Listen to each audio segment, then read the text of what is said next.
Simões bending one for Torres. Eusebio. Oh my word! Have you ever seen anything like that? Bem jogado por Simão, a passar por dois adversários. Simão a tentar oferecer o golo a Figo e a bola é golo! O golo de Figo! Rui Costa vai, acreditou, vai tirar para o golo, atira o golo! Golo! Golo! Cristiano Ronaldo, vai embora Cristiano Ronaldo! Bateu, golo, golo, golo, golo! Ronaldo! Obrigado, Cristiano! Portugal vai Éder, chuta! Gol! Gol!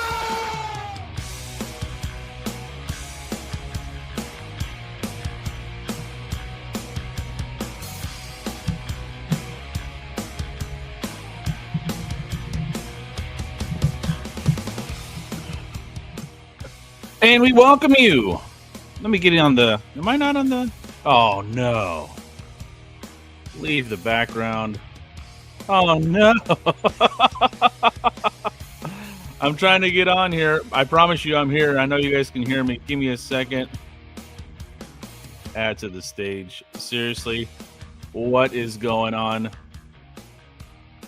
Hold on.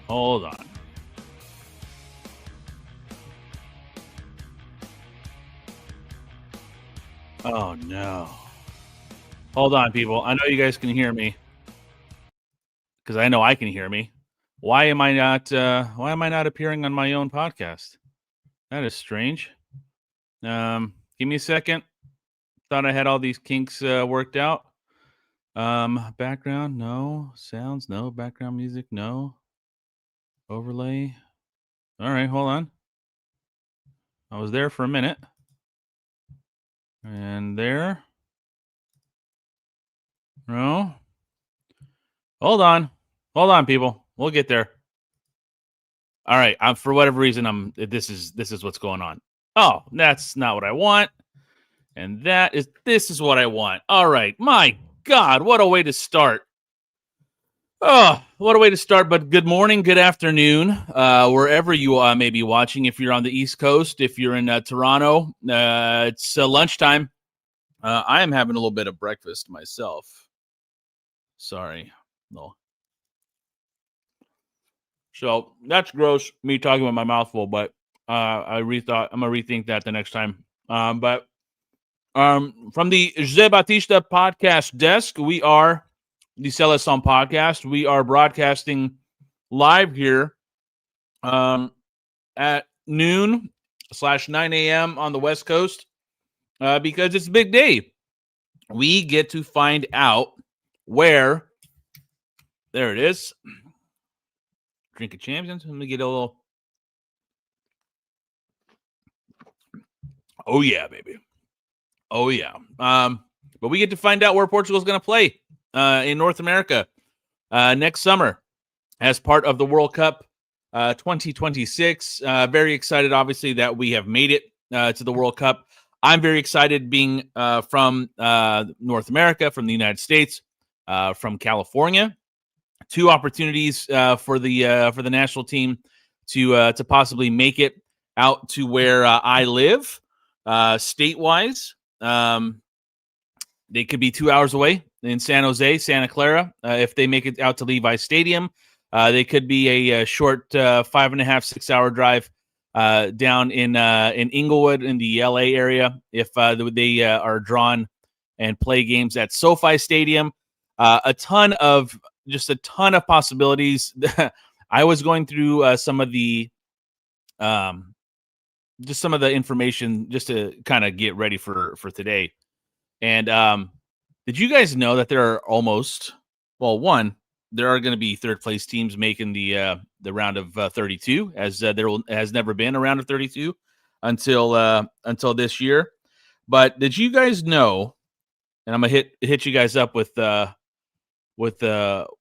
some knowledge right off the bat. Did you guys know that there's almost 500 different third place scenarios, given that there are 48 teams in this World Cup? That's bananas. Just cuckoo bananas, if you will. But there's just like a lot of a lot of stuff to cover. What we're going to do is we're going to take a look back a little bit as to how Portugal got here.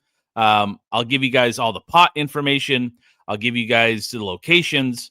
I'll give you guys everything that you guys need in preparation for the draw, which isn't until about I think 9:30. But we get started because I don't trust FIFA clocks.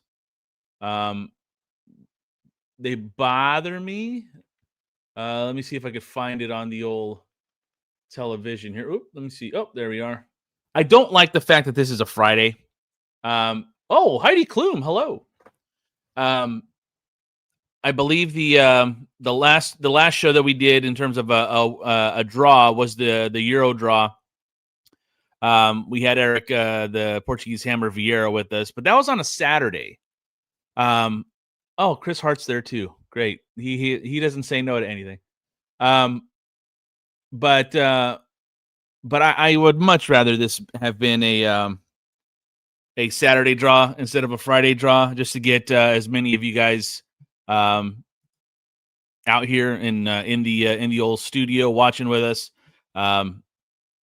Because it's obviously more fun with more people, but we will make do with the audience that we have, with the time that this is on, with everything. So if you're watching us, go ahead and let us know A, your name, B, where you're from, and just my appreciation to everyone who's making time to join us here on the draw show, World Cup draw show.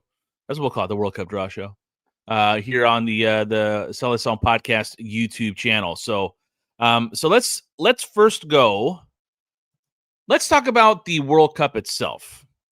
So this is going to be the first one that is 48 teams. They've expanded to 48 from 32. I'm old enough to remember it being 24. I'm sure some of you are old enough to remember when it was like 16. If anybody's out there from the 1930s, hit me up. That'd be great. But it's gone to 48. There is 3 host nations: the United States, Canada, and Mexico. Mexico becomes the first nation to host the World Cup 3 times. I don't have the previous ones. I know 86. 86 was my first time I was indoctrinated into World Cup football and soccer and stuff. I remember vividly watching games early in the morning with my folks at our house in the afternoon. First time I ever watched Portugal on TV was World Cup 1986 with the only guy I remember vividly from me. And I've read Tom and Nathan and Simon's book, the 13th chapter. But the guy that was my guy for whatever reason was Carlos Manuel. And to this day, soft spot in my heart for Carlos Manuel. So shout out to him and the 86 team for being my first kind of baptism into the life of being a Seleção fan. Not the best tournament we had in 86. We were out in the first after group play. But definitely the first ever. Let me make sure I got TV is. There we are. Boom, bam. Definitely my first indoctrination, and I've been hooked ever since. It took a while to get back on the international stage. For the national team, for the Seleção after 86. We had 96 at the Euros, 2000 at the Euros. But man, let me tell you, World Cup wise, I personally think the Euros is still the toughest tournament to win. Just based on the quality of the European nations that we have there. But I think the World Cup is just such a magical event, because looking at the pots and looking at the different countries and looking at the different stuff, like there are teams in this World Cup that Portugal won't play unless it's a friendly and they're preparing for a World Cup, or if they're actually just drawn in. So like the Asian countries like Japan and South Korea. Like we had South Korea in the last World Cup. South American teams, like obviously we're not going to get Brazil or Argentina because they're both in pot one. But like, a team like Colombia, that there's just not a lot of history there. Like we played Uruguay last World Cup. Teams from Africa, Ghana, who we played last year. So, oh, come on, Champagne. This guy's all ready to mentally prepared for Portugal to get the most difficult group possible. I get it, man. I get it. But with 48 teams, I would be shocked if we see a group of death based off of today's draw. Now, again, there are 16 more teams, makes the group play probably a little weaker in terms of stacking teams against one another.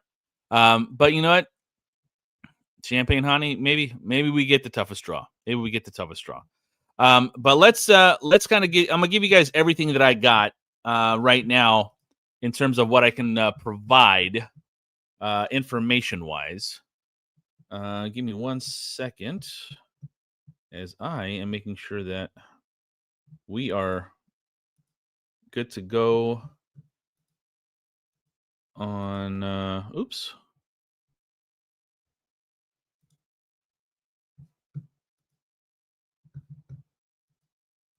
Sorry, guys, this is terrible pod, but what is going on? X.com. Anyway, but oh look, oh never mind. Not that. This is not that kind of show. Oh, Andrea Bocelli, gotta love him.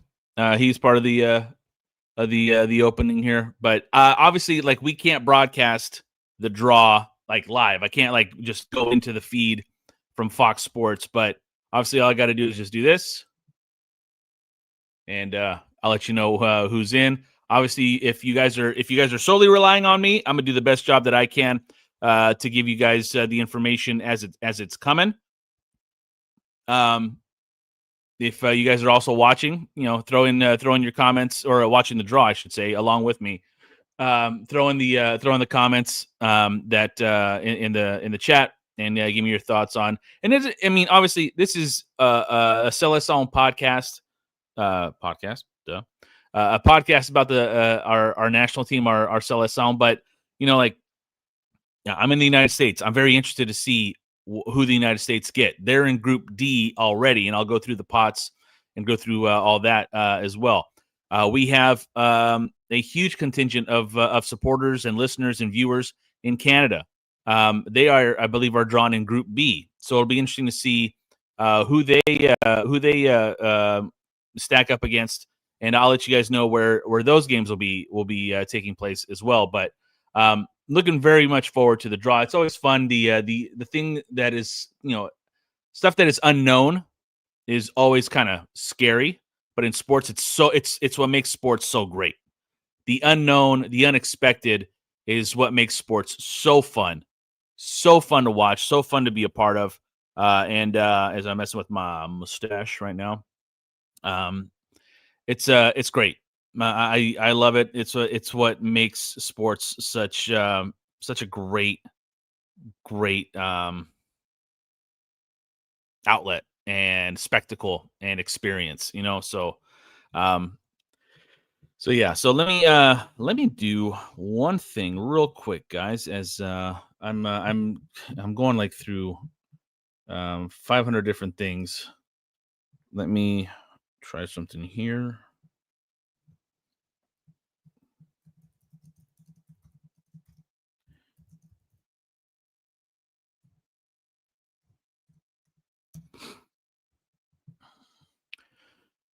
Oh, there we go. Everybody's making noise. So Let me go to the information that I have here in terms of the World Cup. So let's first start off with what the pots that one. Actually, let me start off with the locations in case you guys don't know. So, and this is in no particular order. We have the cities both in Canada, in the United States, and in Mexico. We got Dallas. They're going to be playing at the AT&T Stadium, which is a Dallas Cowboy Stadium. In Mexico City, Estadio Banorte, which I believe is Azteca. Where are we at here? So at MetLife Stadium in New Jersey, the home of the Giants and the Jets.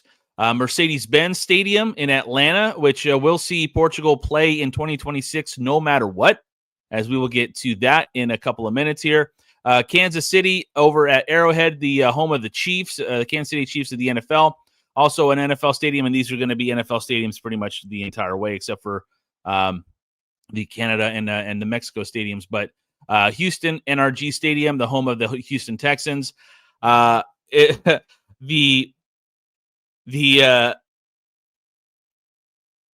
Niners playing Portugal playing at the Niners home stadium, the San Francisco 49ers home stadium in Santa Clara / San Jose might be a problem for my mortgage. I don't think I could have Portugal that close and not go. So we're going to figure that out. Also, SoFi Stadium in Los Angeles, that could be a mortgage breaker as well. My wife is very much leery of all that, although I think she'd be all right with it. The home of the Philadelphia Eagles, Lincoln Financial Field in Philadelphia, they are a host city, as is the home of the Seattle Seahawks, Lumen Field up in Seattle. Gillette Stadium in Foxborough, Massachusetts, home of the New England Patriots. Hard Rock Stadium, home of the Miami Dolphins in Miami. Vancouver might be a place where we find me as well, staying on the West Coast.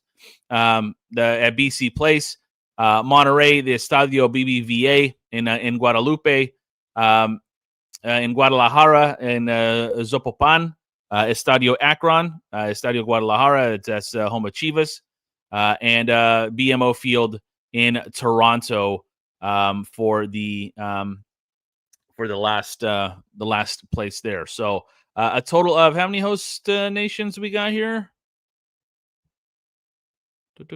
16 home host nations. The majority of those in the United States. We have 2 cities in Canada, 3 cities in Mexico, and we have 11 cities, if I'm doing my math here correctly. 2 and 3 and 5. Yep, 11 cities in the United States. So, as I mentioned, the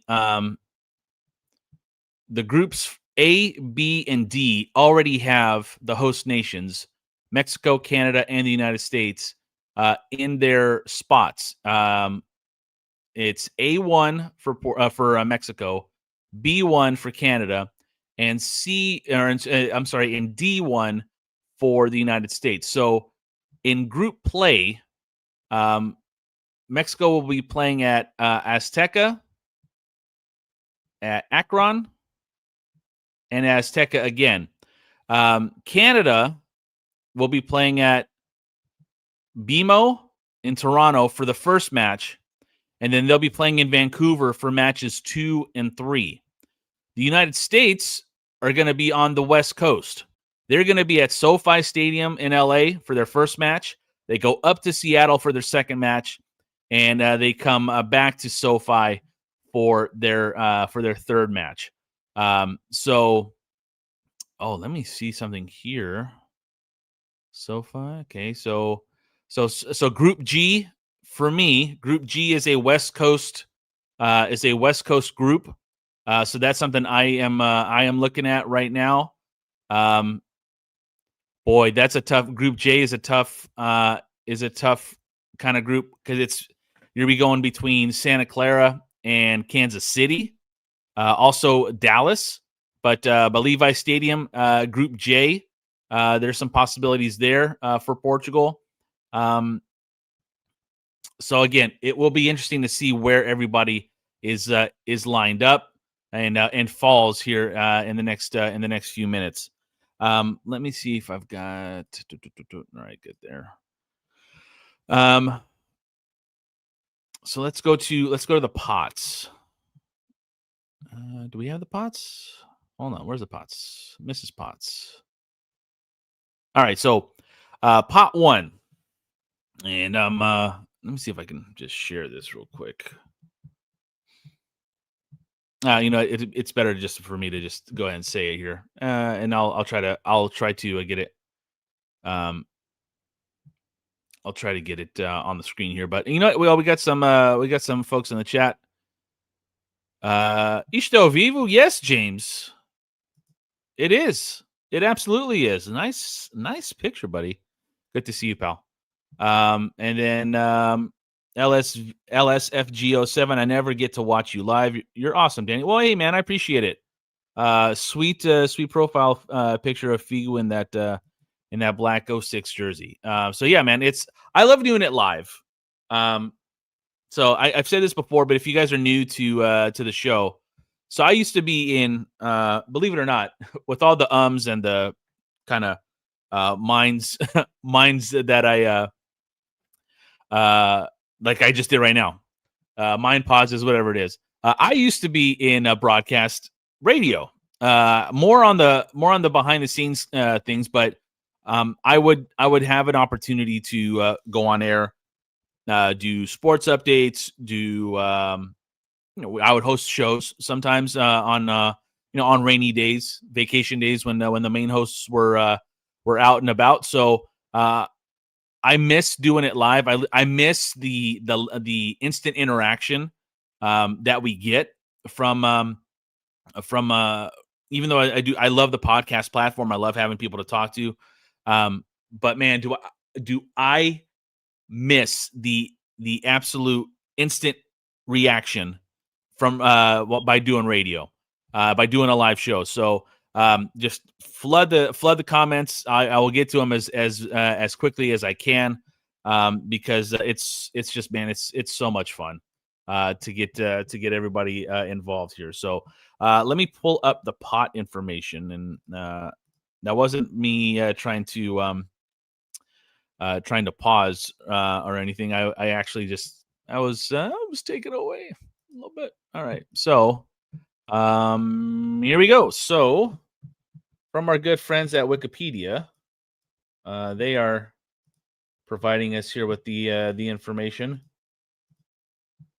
If you guys want to give $2.75, that's up to you, but I am respectfully not going to at the moment. But in terms of the pots, so the United States, Mexico, Canada, they are in pot. They are 1, 2, and 3. They are going to be 1, 2, and 3 because they are the host cities, not based on rankings at all. Based on rankings the rest of the way: Spain, Argentina, France, England, Brazil, Portugal, the Netherlands, Belgium, and Germany. Those are your pot 1 nations. Now, if you guys are new to this, pot 1 can't play pot 1 in the group. Pot 2 can't play pot 2 in the group, whatever. So it'll be a team each from each pot, the 4 pots. So pot 1, pot 2, pot 3, pot 4. So in pot 2, we have Croatia, Morocco, Colombia, Uruguay, Switzerland, Japan, Senegal, Iran, South Korea, Ecuador, Austria, and Australia. In pot 3, we have Norway, which I believe no one wants to see Norway in their group due to Erling Haaland.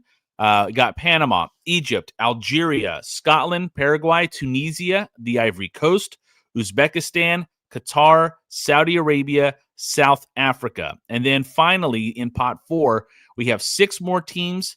Plus, we'll have the winners of the playoffs that are still to play here. But the pot 4 nations are Jordan, Cape Verde. So nice to see them make their World Cup debut. There's Ghana, there's Curacao, Haiti and New Zealand. We'll have 4 more nations from Europe. That'll be the winners of the playoff. Each of these paths, if you're watching on the screen here, there's 4 teams in each of these paths. The winners, now one team will come from those paths, so there's still 16 teams vying for a spot in the World Cup. And then there's the interconference paths, 2 interconference paths winners or groups, I guess, for a lack of a better term. Let me take that off the screen now, because what I want to do is get to the playoff and who may or may not be making it here. So let's see.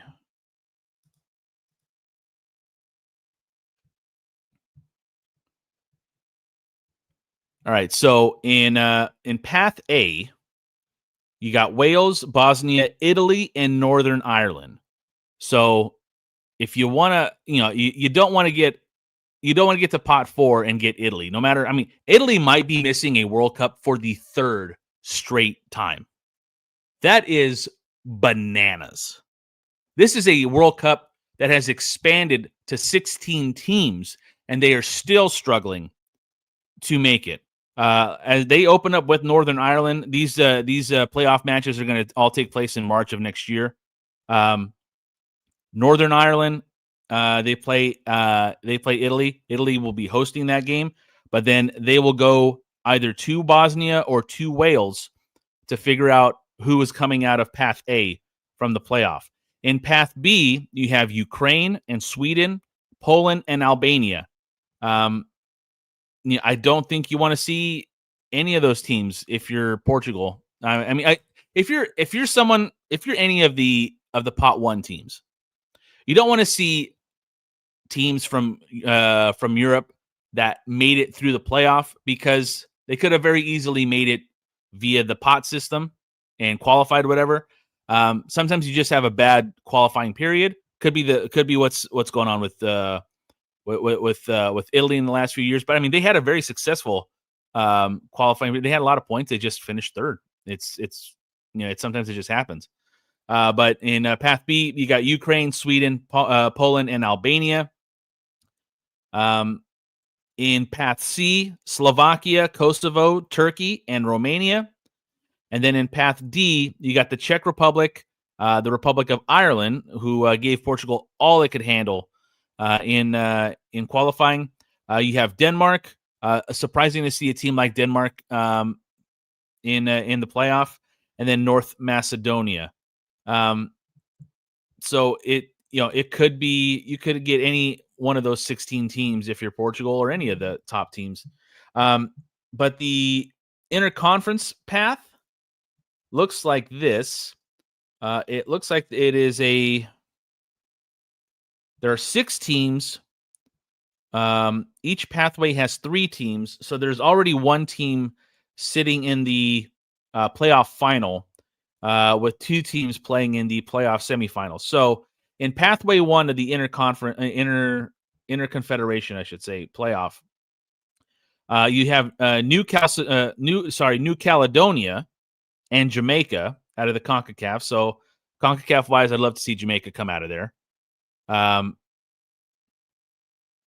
They will take the winner of New Caledonia and Jamaica will take on Congo in the final. In pathway 2, you've got Bolivia and Suriname, and awaiting the winner of that is Iraq in the final. So again, there's a lot to go through here. It's crazy. Again, 48 teams is bananas. I remember when they were talking. About the 48 teams, and it was going to be. I heard sometimes it was 16 groups of 3, with the top 2 making it to be the round of 32. Again, it's nuts that we're going to have 8 third place teams make it. And again, let me go through there are a grand total of 495 different third place scenarios for each team, or for this tournament, I should say. So all is not lost. If you finish third, you have a 2 and 3 chance. If I do my fractions right, 8 out of 12 is 2/3. But man, it's a lot. And the great thing is that the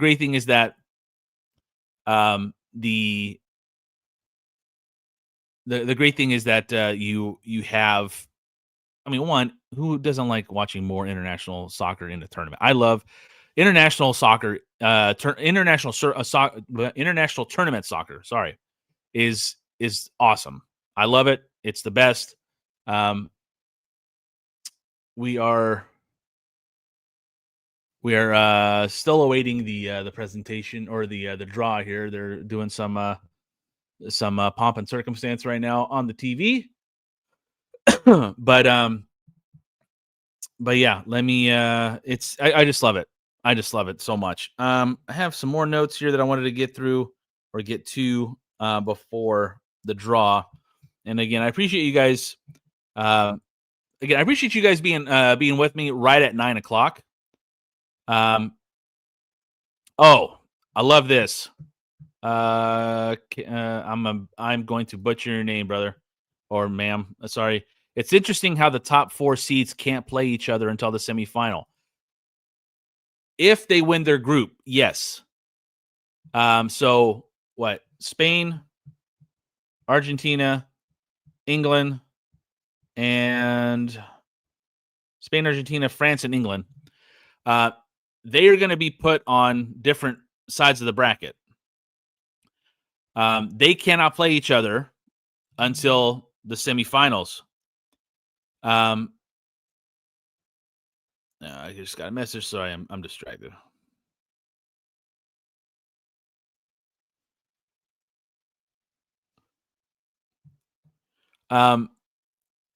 They can't play each other if they win their groups until the semifinals.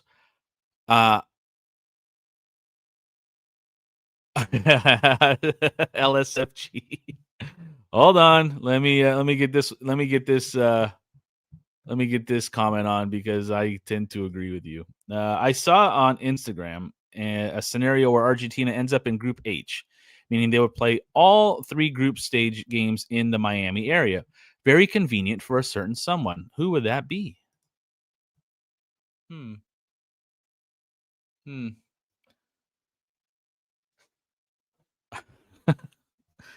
All right. Yeah. So, you know what? Champagne here. Yeah, we can't complain. To be honest, FIFA made it convenient for Ronnie to start the tournament. Yeah. So, oh, hey, Mushmouth, what's up? He could have got 3 games. He could have missed the first 2 matches. He could have missed the first 2 matches in the tournament had they upheld the 3-game ban on a straight red. I do think his status in world football helped. I also think that the red was not as bad as we once saw. I still think it was a bonehead move to do what he did, for Cristiano to do what he did with throwing the elbow, and I mean, he did hit him. He didn't hit him hard, but he did hit him.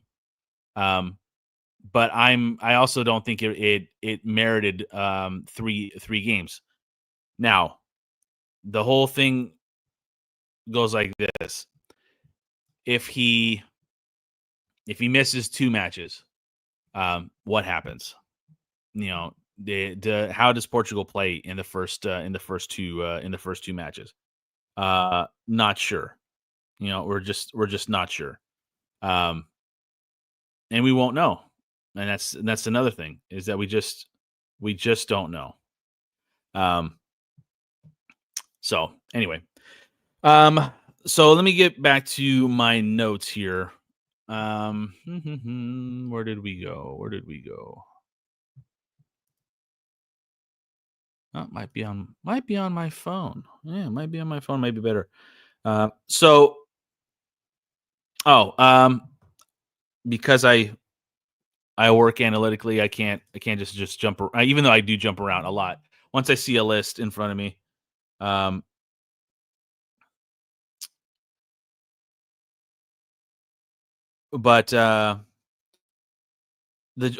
they released the jersey. Now at this point, now I'm completely vamping here.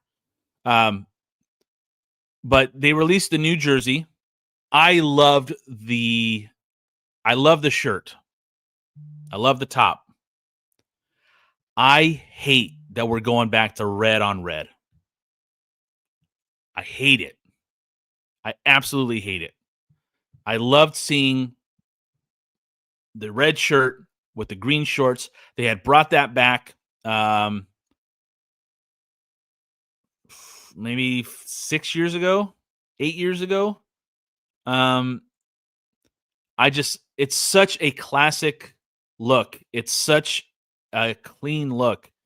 And for them to go back to the red on red, and the green socks that aren't Portugal green, they're almost like a darker version of the 2006 away jerseys, which obviously we had success in those.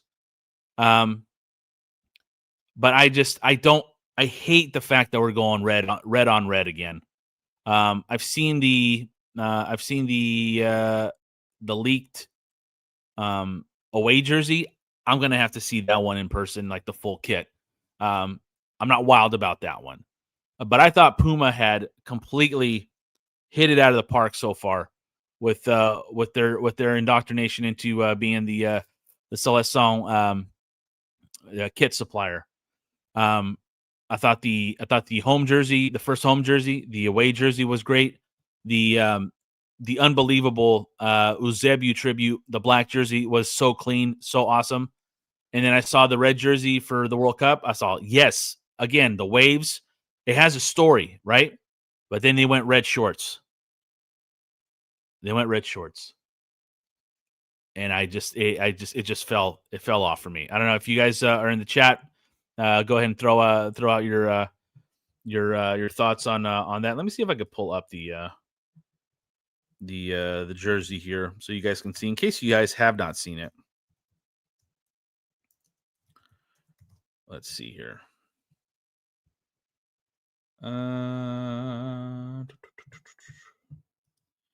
Let's go to the official Portugal store here, and let me go ahead and share the screen. We'll navigate together here. You know what? But you know what? We're gonna have to share that jersey later, because joining us from an undisclosed location. Oh, look at that jersey! Holy crap! This you can't see the back. It's Rafael Guerrero's jersey when he was at Borussia Dortmund. Just in case you were wondering. Nathan Moats, does he make the World Cup roster in 26? Man, I tell you, back in the day when the squad was less competitive, maybe so. Nowadays, we got some pretty fine midfielders, and that'd be where I'd want to be. So probably not this go around. Nathan Moats is joining us. Appreciate him making a little bit of time here. We are still awaiting the draw. They love the pomp. They love the circumstance, does FIFA. But you just never know in a 2-hour broadcast when they're going to start. Usually it does take about 45 minutes, I believe. But what are you most looking forward to in this draw? Like, is it where Portugal's going to play? Is it the opponent? Is it both? Is it just knowing that we have certainty now for 2026? I mean, I think for me personally, it's knowing where we're going to play. I mean, the opponents, we've been in all different types of draws over the last few tournaments. We've been in multiple groups of death. We've been in some groups that on paper looked a lot more manageable. Euro 2016 comes to mind, for example, and they never pan out the way that we think they will in terms of opponents. So I'm not trying to put too much emphasis on that. As a journalist, as a correspondent for Portugal.net, I care a lot about where they play. Being based in America, my intention is to provide quality coverage for the site, and so that for me it makes a big difference in terms of where and for how long I can break away to cover the tournament. So that's what I'm most looking forward to, is the host cities that Portugal will be in. Now, the one thing that we do know for 2026 is no matter what, Portugal at least has one game in Atlanta, Georgia, as the United States Federation and the Mexican Federation announced matches against Portugal in the window in March. Portugal plays Mexico on March the 28th, which is a Saturday. They play the United States in Atlanta on March the 31st. Without disclosing your official location, is that Atlanta game on your radar? Yeah, it is. And I was actually on the MLS media site, not the MLS, excuse me, the U.S. Soccer Federation media site recently to look for details on how to get accredited for that. The intention is to go to that match and ideally make some important networking connections, which may be influential in getting me the FIFA accreditation for the actual tournament. So nice. That is on the agenda. The Mexico match, probably not. And that's the other one for people wondering what's the concern about distance. Well, it's not simply about distance. There are certain places, again, with all due respect, in Mexico, I've been advised not to go, and for safety reasons. And so, it's fair to point out that the World Cup, the Euros, sometimes is hosted in countries which aren't particularly safe. Russia comes to mind. I was in Euro 2012 in Ukraine. Offline, I'll share with you some stories about how that went. So, there's always risks and concerns, but I'm a human being, not just a journalist, and I have to evaluate those matters as well. For sure, and maybe, Nathan, we share some of those stories in Atlanta. I'm gonna try to make my way out there. I love that too. I love that. I remember before the 2014 World Cup, there were a few friendlies on the East Coast. And one of the best parts about those experiences was getting to meet Seleção supporters from those cities and just being able to talk football, with them, and being able to share some of our connections to the national team, which is really, it brings us all together. Club rivalries, they split us all apart, and clubs sure. They're an important part of our character as well. Not to say they're not. But the national team, in my humble opinion, is meant to bring together. And I love that about being able to go to different cities and different places and follow Portugal. Yeah, we're talking with Nathan Moats here as we are preparing to get the World Cup draw going here. Heidi Klum's still on the TV, so I'm not complaining. But so let me see if I can bring up the jersey here as I mentioned that I was doing that right before you called. I am over the moon with the shirt. I love the shirt. I am so disappointed that we're going back to red shorts. Yeah. Let me see if I can zoom that in for you a little bit more, because I know you're probably unable to see as best you could if you were sitting at home. Let me see here. Dang, I think I screwed it up. You know what? It doesn't matter. It's a red shirt, it's red shorts, and green pants, or green socks. Someone did mention in the chat that we did win the Euros in red shirts, or in red shirts, red shorts. Yep. So yeah, I'm with you. But there was just something about going back to the red top and those green shorts that just made it all good again. And again, I'd have to see when we went back to that. But I love the waves in the shirt. Mm-hmm. I think it's a great homage to Portugal's history. The green on the socks, very similar to the green that, again, 2016 with the away jerseys. But what was your initial thoughts on the kit? I like it. I think that there's a little bit of a throwback to the 06 kit in terms of the color regime. That darker maroon, like a wine kind of. Yeah. I actually prefer that. I think a little bit over the brighter reds. And so, independent of even the wave design, which is creative, I like it for that reason. It kind of gives me a feeling of nostalgia a little bit, seeing that color come back. I agree. It would be a bit better maybe to pair that with green shorts. I don't know how they want to complement that. Maybe a bit too much red in the entire ensemble, but I'm not complaining. We had some, not great jersey experiences with Nike, and Puma for the most part is killing it. So no complaints right now. Yeah, absolutely. The Eusebio jersey, the tribute there, those were outstanding. I'm still trying to figure out a way to get my hands on one of those. Yep. But yeah, I thought the initial entrance of Puma with the national team, because I think it's harder. I think it's much easier to ruin a home jersey than it is to improve on it. Mm-hmm. And then obviously you can take it so many different ways with an away jersey, but I thought they've nailed the home jersey so far. And it'll be interesting to see if the leaks for the away jersey are what they are officially in the next few weeks and months here. But what is it Johnny Infantile? No, that's not his name. The president of FIFA, Nathan, off the top of your head, do you remember his name? Infantino, I think. Infantino, thank you. All right. Yep. So, all right, they're bringing people out here. I'm not familiar with this gentleman. Sorry, and I don't have the sound on because obviously I don't have the broadcast rights. Oh, by the way, this again, this is stupid aesthetic stuff. I love the soccer ball. I love the ball. I love the incorporation of all three nations in the ball. So I think it's awesome. Oh, okay. I think the Prime Minister of Canada was the first one that came through. So my apologies to our Canadian fans and our supporters. I believe the Mexican president is also part of the draw, as is President Trump. So I wonder who the fourth person will be. Listen, I'm telling you right now. There won't be anybody complaining if Trump is involved in this draw.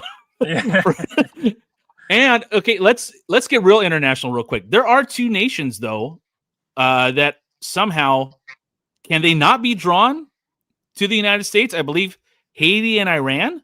Is that I thought I read that somewhere. I think they have to have some sort of international, I guess, pass. Yeah. But. Yeah, that's also very weird as well.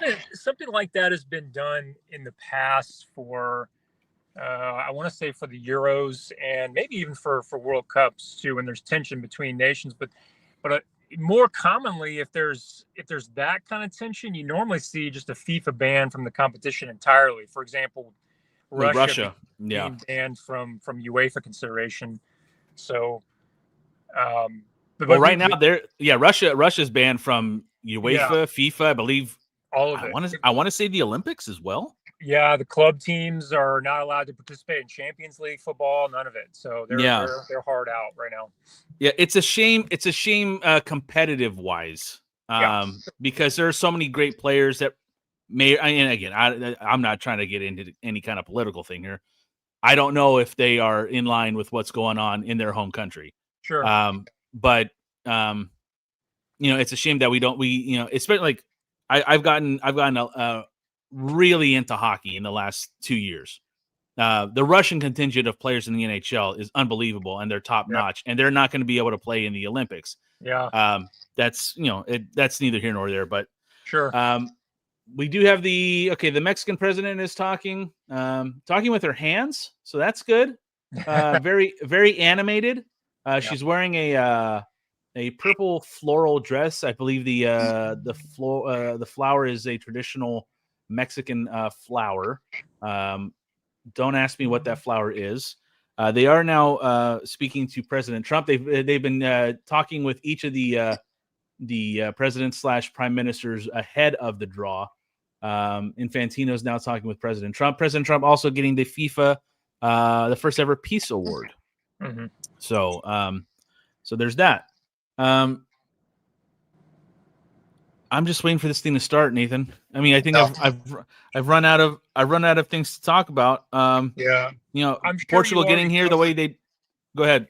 I'm sure you've already covered, squad permutations and all that.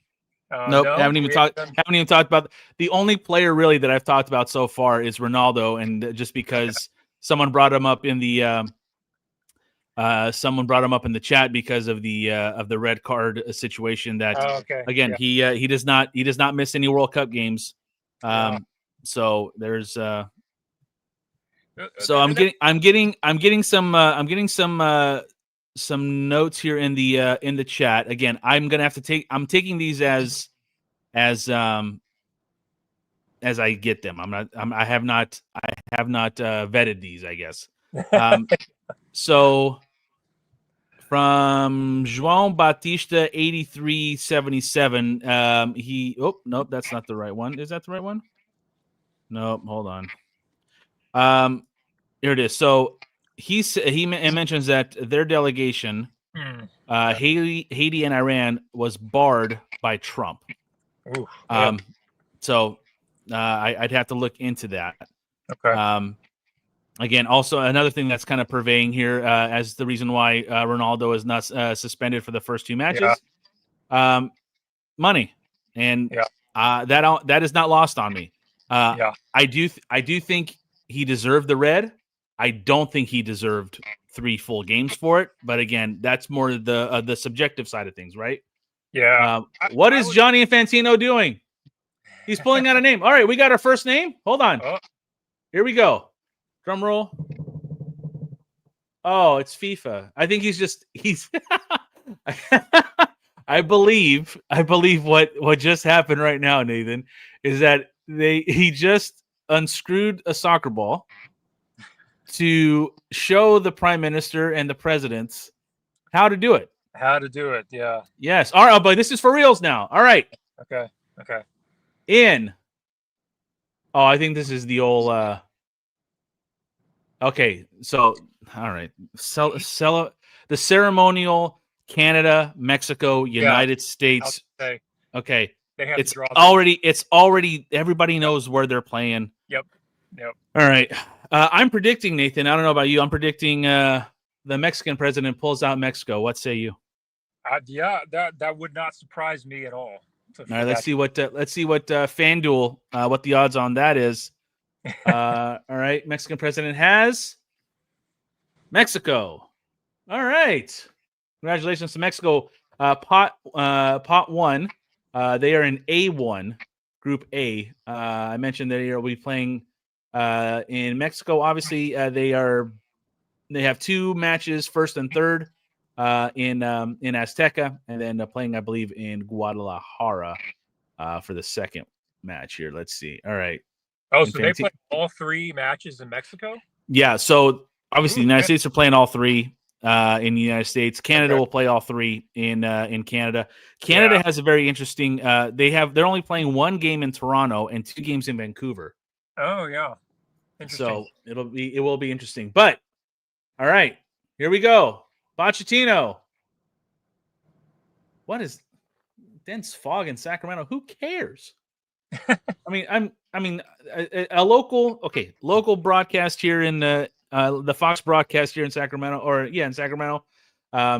Boy, that is a lot of pomp, a lot of circumstance for USA, Mexico, and Canada being drawn in groups A, B, and D when it was already on the FIFA website as it being A, B, and D. But gotta build that tension. You gotta build it. Let me see. Let me check the comments here. Going back to the jerseys here. Wizdro 80 or 881. I would have liked how you mentioned it, Nathan. How you like the 2006 Germany colors. He feels like Morocco has a better kit with their red and green than ours. WTF, says Woodrow. Wizdrow, sorry. I have not seen Morocco's kit, so I can't really say, but yeah, I get that. Yeah, so they are going to commercial Okay. with a nice view of the White House. We are going into the second hour. Wow. I do feel like that is a bit unprecedented. I know people were on the live chat that I was watching. I think it was from The Athletic. They were saying some of the political participation is a little bit different, and I'm sure, depending on where Portugal end up here, there may be some insinuations as to the importance of Cristiano's timely visit to the White House not so long ago. And I completely forgot about that. It just happened like 2-3 weeks ago. Yeah. And honestly, I hope for everyone's sake that Portugal's drawn into a group that seems, let's just say, reasonably challenging. That way there can be no insinuation that there was any foul play. Who knows? Let me put it right out there. We'll see how many penalties are called for Ronaldo in this World Cup, because let me tell you something. Looked very strange in Qatar almost 4 years ago or 3 years ago. Sorry. God, whatever. It is what it is. It is what it is. Yeah. Let's see fixtures here. So, quick rundown of how Portugal got here during FIFA World Cup qualifying. They opened up away at Armenia, won 5-0. Went away to Hungary as well. Beat Hungary away 3-2. Came home, a tough match against the Republic of Ireland, 1-0. Drew at Hungary 2-2. The match that got everybody nervous was the return match in Ireland, where Portugal lost 2-0. But those fears were quickly calmed. And again, Ronaldo getting the red card in that Ireland match, so that put even more kind of the emotions and the nervousness of everything in play. But then the 9-1 victory against Armenia put everything to bed here for Portugal. Portugal going 4-1-1, scoring 20 goals, giving up 7, going on 13 points, winning the group on 13 points. Ireland advanced to the playoff with 10 points. Hungary with 8. Armenia finishing in last with 3. In the Armenia match, João Felix scored twice. Ronaldo scored twice. Cancelo, if memory serves, with a bit of a rocket against Armenia. In Hungary, nope, the rocket was against Hungary late in the 86th minute. Bernard Silva and Cristiano Ronaldo also scoring there. Ruben Neves at the death with the winner against Ireland on October the 11th. On October the 14th, Ronaldo scoring twice, with Portugal giving up a very late goal to Szoboszlai that could have put Portugal in the World Cup already had that result stayed at 12 points. Well, I would have, given how Ireland only had 10 points at the end here. But Troy Parrott, game of his life on November the 13th, only to be outdone by the game of his life the next game on November the 16th, as Parrott had 5 goals for Ireland in must-wins for that nation. Portugal losing 2-0 against Ireland on November the 13th. Ronaldo getting the red card there. And then 9 goals for Portugal. 2 hat tricks for Portugal. One by João Neves, who, I mean, that guy is someone I'm very excited to see on an international stage now that he's gotten more and more time with PSG. Bruno Fernandes with the hat trick. But it was Renato Veiga who opened everything up, wearing the number 13, the black jersey, and for the Eusebio tribute, wearing the 13, getting the first goal, and then Gonçalo Ramos with the second, and then who else scored? Francisco Conceição finished everything off. So 9 goals there. Thierry Henry is talking. Again, I go to what I said earlier, and let's go with LSFG07. Heidi Klum, 52 years old, still looks great. I don't disagree, man. I don't disagree. I know she's rooting for Germany, but you know. Oh, when it's your full-time job to look great, you know, all fairness, you know, that's see if I applied myself a little bit more, maybe I could do it. Yeah, if you were subsidized as well by all of the companies that I'm sure pay handsomely so that she listen, man, I'm trying to get one company. You know what I mean? Like I'm trying to get anybody to even know what is going on right now. So that would be great. That would be great. Hey, let me break away just for a bit. Sure, go ahead. One thing, and if I can, I'll hop back on. It looks like it's going to be a bit of a delay, and we'll talk. Worst case scenario, we'll talk Portugal at the end if I miss everything. Sound good? Listen, doors open always, man. Come back on whenever you want. I'll be back in a bit. Yep. Nathan Moats joining us from an undisclosed car location. Appreciate him jumping on.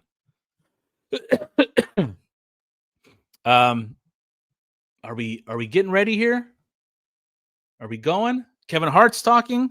You know what, guys? I am going to unprofessionally take a bite of my sandwich or of my English muffin here because I am starving. So give me 1 second. I am going to mute myself and you guys won't get to hear me. So.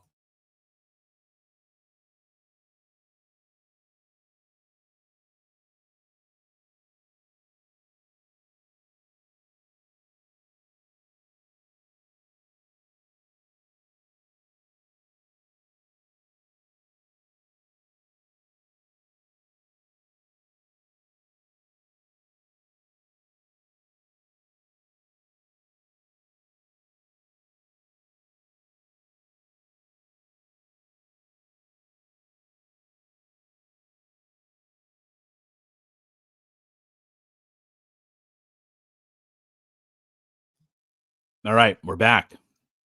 Half of an English muffin down. Half of an English muffin to go. Yep. Alan Antonio, you know what's up, man.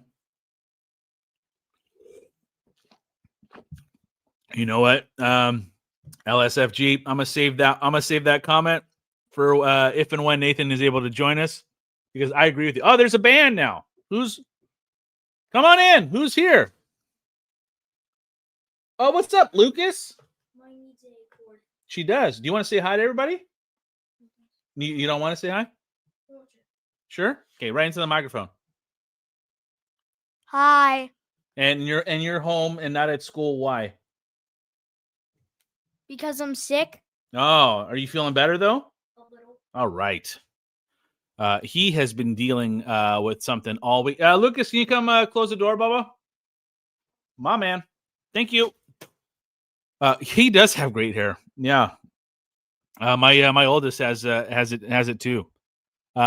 It's also a little bit of bedhead. He's been dealing with something all week. Poor guy. He hasn't been able to keep anything down. I think it's something going around kind of everywhere. It's also December. Stuff like that happens. So crazy hair day. Yeah. You know what? Hold on. Let me see if I can. There we go. That's why I wear hats, boys and girls. There we go. All right. But I'm going to go ahead and put this back on because no one needs to see that. Well, you know what? Let me do this as well because I know you guys are. For those of you who are online, or I'm sorry, in the chat. I mean, watching us here on YouTube. I'm gonna put the link to join us in studio. So like how Nathan was on the show, like you come on the show. And I'd love to talk to some of you guys as well. Use the link to come in the studio with me.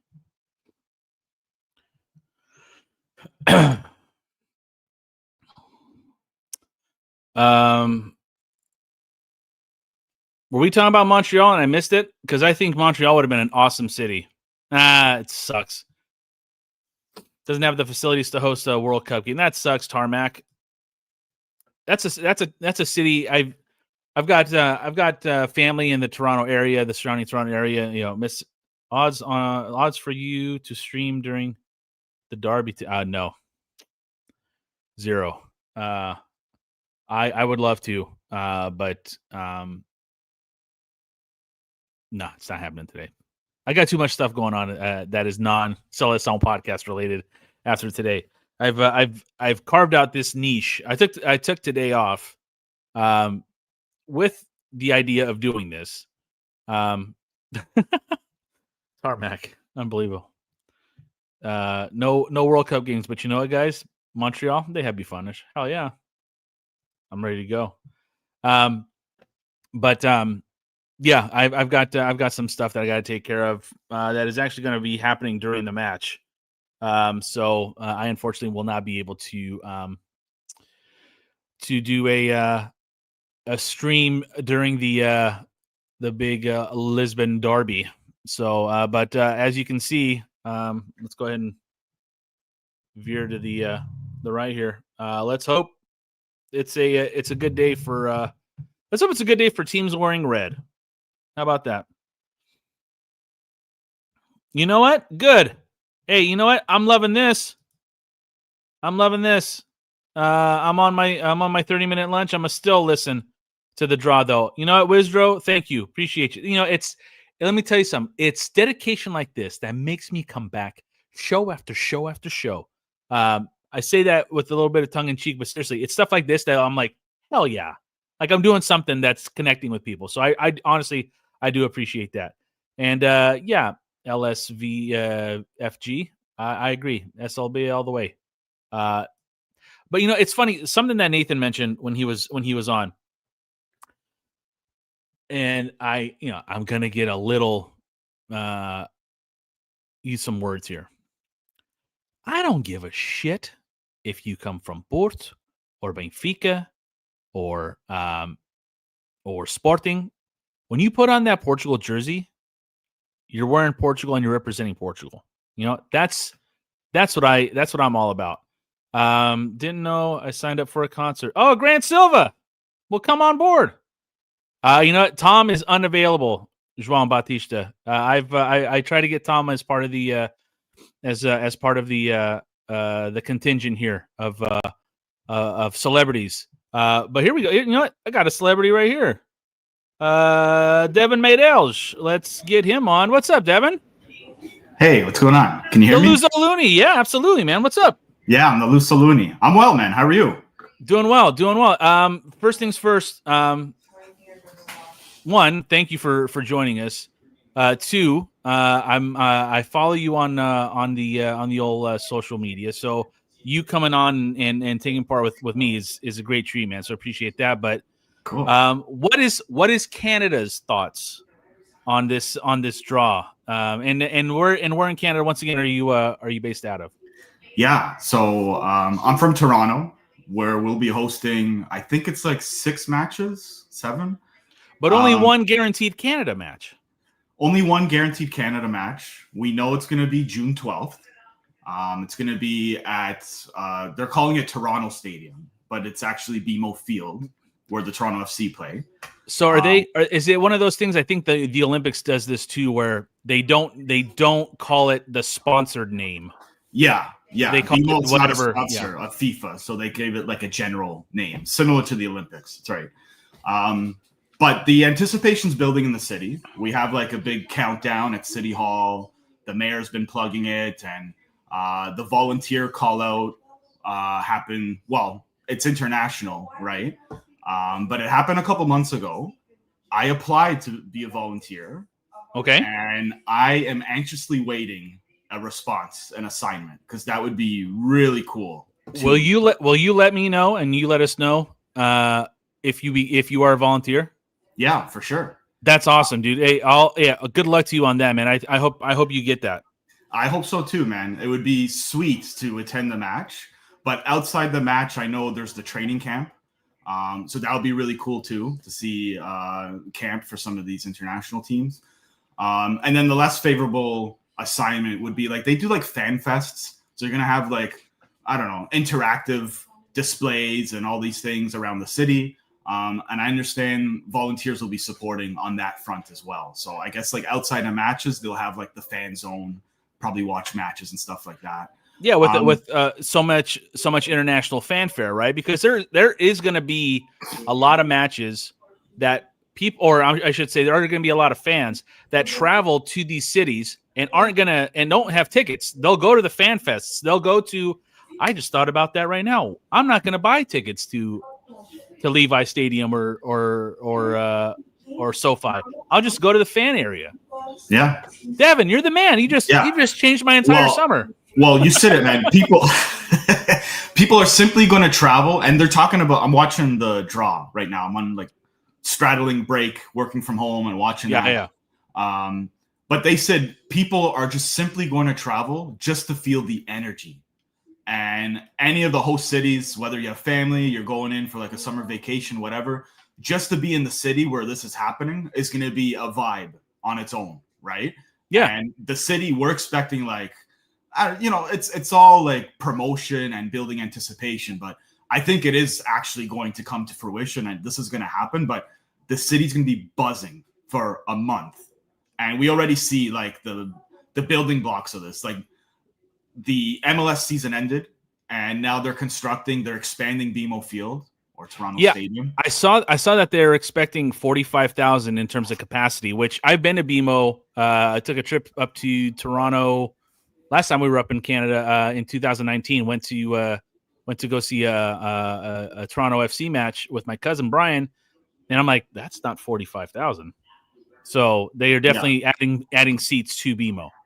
Yeah, it's like a 31,000 capacity stadium, but they need to expand it to 45,000, which is the FIFA minimum. So they're doing like, I don't know. I think of all the stadiums. This is going to be like a very hot take, but I think of all the stadiums hosting the World Cup throughout North America, BMO Field or Toronto Stadium is going to be like the shittiest, the shittiest venue because we're not prepared for this. Sure, and we are upping the seats at the stadium with like scaffolding, basically like rafters on the south and north ends of the stadium, which. It's like a temporary fix, and then they're going to revert back to like, the actual stadium. So, but I think compared to like your SoFi stadiums, your Mercedes-Benz stadium, like, dude, I mean, it's gonna, I mean, those are NFL stadiums. Oh yeah. But even compared to like Mexico City, I don't know the name of those ones down there, but like, I don't know. It's a stark contrast between what's happening south of the border and what we have. But I will say BC Place. I don't know if it's still called BC Place for the World Cup, but I believe it. Well, yeah, we'll see. But that's a really nice stadium, and so, I think it's better than BMO. Devin, I'm sorry. I'm distracted. Salma Hayek's on my TV. Oh damn! Some eye candy. Hey, they're throwing out like all this entertainment. Like this is like a whole show. This. Well, I mean, it is what makes North America, especially the United States, both the entertainment capital and also sometimes very obnoxious. But this got me thinking. You think every match or a lot of matches will have like the entertainment component for every match, like for every game, and then maybe they'll have like a special concerts or a special appearance by a celebrity. You know what I mean? Like, you know what? That's a great question. As you asked that, I'm trying to see. Let me go back to. Oh, I guess I lost it. The number of matches. So it's. What do we have? We have 12 groups. So that's 72. I think it's that's 70. That's 70. Yeah, 72 group matches, and then like 108. I mean, you find. I'm sure you could find some bands and some artists that wouldn't mind doing a halftime or pregame here. And you know what? Now let's get this room nice and filled here. Nathan Moats back here with us. Nathan, you're joined here with Devin Maydels, who is the Luzo Looney out of Toronto. So say hello to each other, boys. What's up, man? Hey, Nathan, nice to meet you, man. I'm well. How are you? You as well. Yeah, I would love to travel out to Canada for this World Cup and meet some of our fan. A lot of our readership Portugal comes from Canada, and I've never gotten up that way. So I hope I can make that happen this year. Yeah, if you come up, let me know. Come to Toronto, and we'll take care of you up here, man. Nice. Just holler. I love it. I love it. A peek behind the curtain. The majority of the Spotify audience is of this podcast is Canadian. I think it's like 56%. Damn, man, nice. You know what? I did the whole Spotify rap thing. This Portuguese this podcast that is about Portuguese national team. Not in the top 5 in Portugal. It's fine. It's fine. It's fine. It's not for them. It's for everyone who's come over, right? Like they want to, they can. This is not for them. But I mean, spread the word. Dijam uma coisa, please. Just tell somebody over there. God, you know, hey, Tarmac, look at this. Grateful for this stream. Much rather this than the official show. You're very sweet. You're very sweet, man. I mean, people want something genuine, you know, and that always resonates more deeply than the theatrics. I always say, and that it kind of I'll use that as a way of saying that what this community has done for me, mostly as a writer for Portugal and as being on these podcasts, has kind of gotten me out of all of the gossip and all of the nonsense in football, and we get to the core of what we really care about. And then that, to me, is what acts as the glue and it just keeps me coming back every time, as opposed to what you have in other outlets. We make fun of them all the time. ESPN. There was one back in the day. I don't even know if they're still in business, called Goal.com. Where they just do nothing but slander other nations, and other players. And we don't do that. We don't do that here. We're all about the football. So I love it. Hell yeah. I mean, honestly, it is something, and I said something tongue in cheek before, but it is like the reaction that this podcast gets, especially on a day like today, right? We're not doing Joe Rogan numbers here. Believe me, I know. I could see it right in the left corner, but it's little stuff like this. Like, I've got somebody in Canada right now. I got someone else in the United States. By the way, and I can't find the comment, but someone mentioned, Nathan, that if maybe the Borussia Dortmund jersey helps bring Heidi Klum to our side of things. So I'm hoping that's the case. Also, Heidi Klum, a full foot, maybe foot and a half taller than Kevin Hart. Yeah.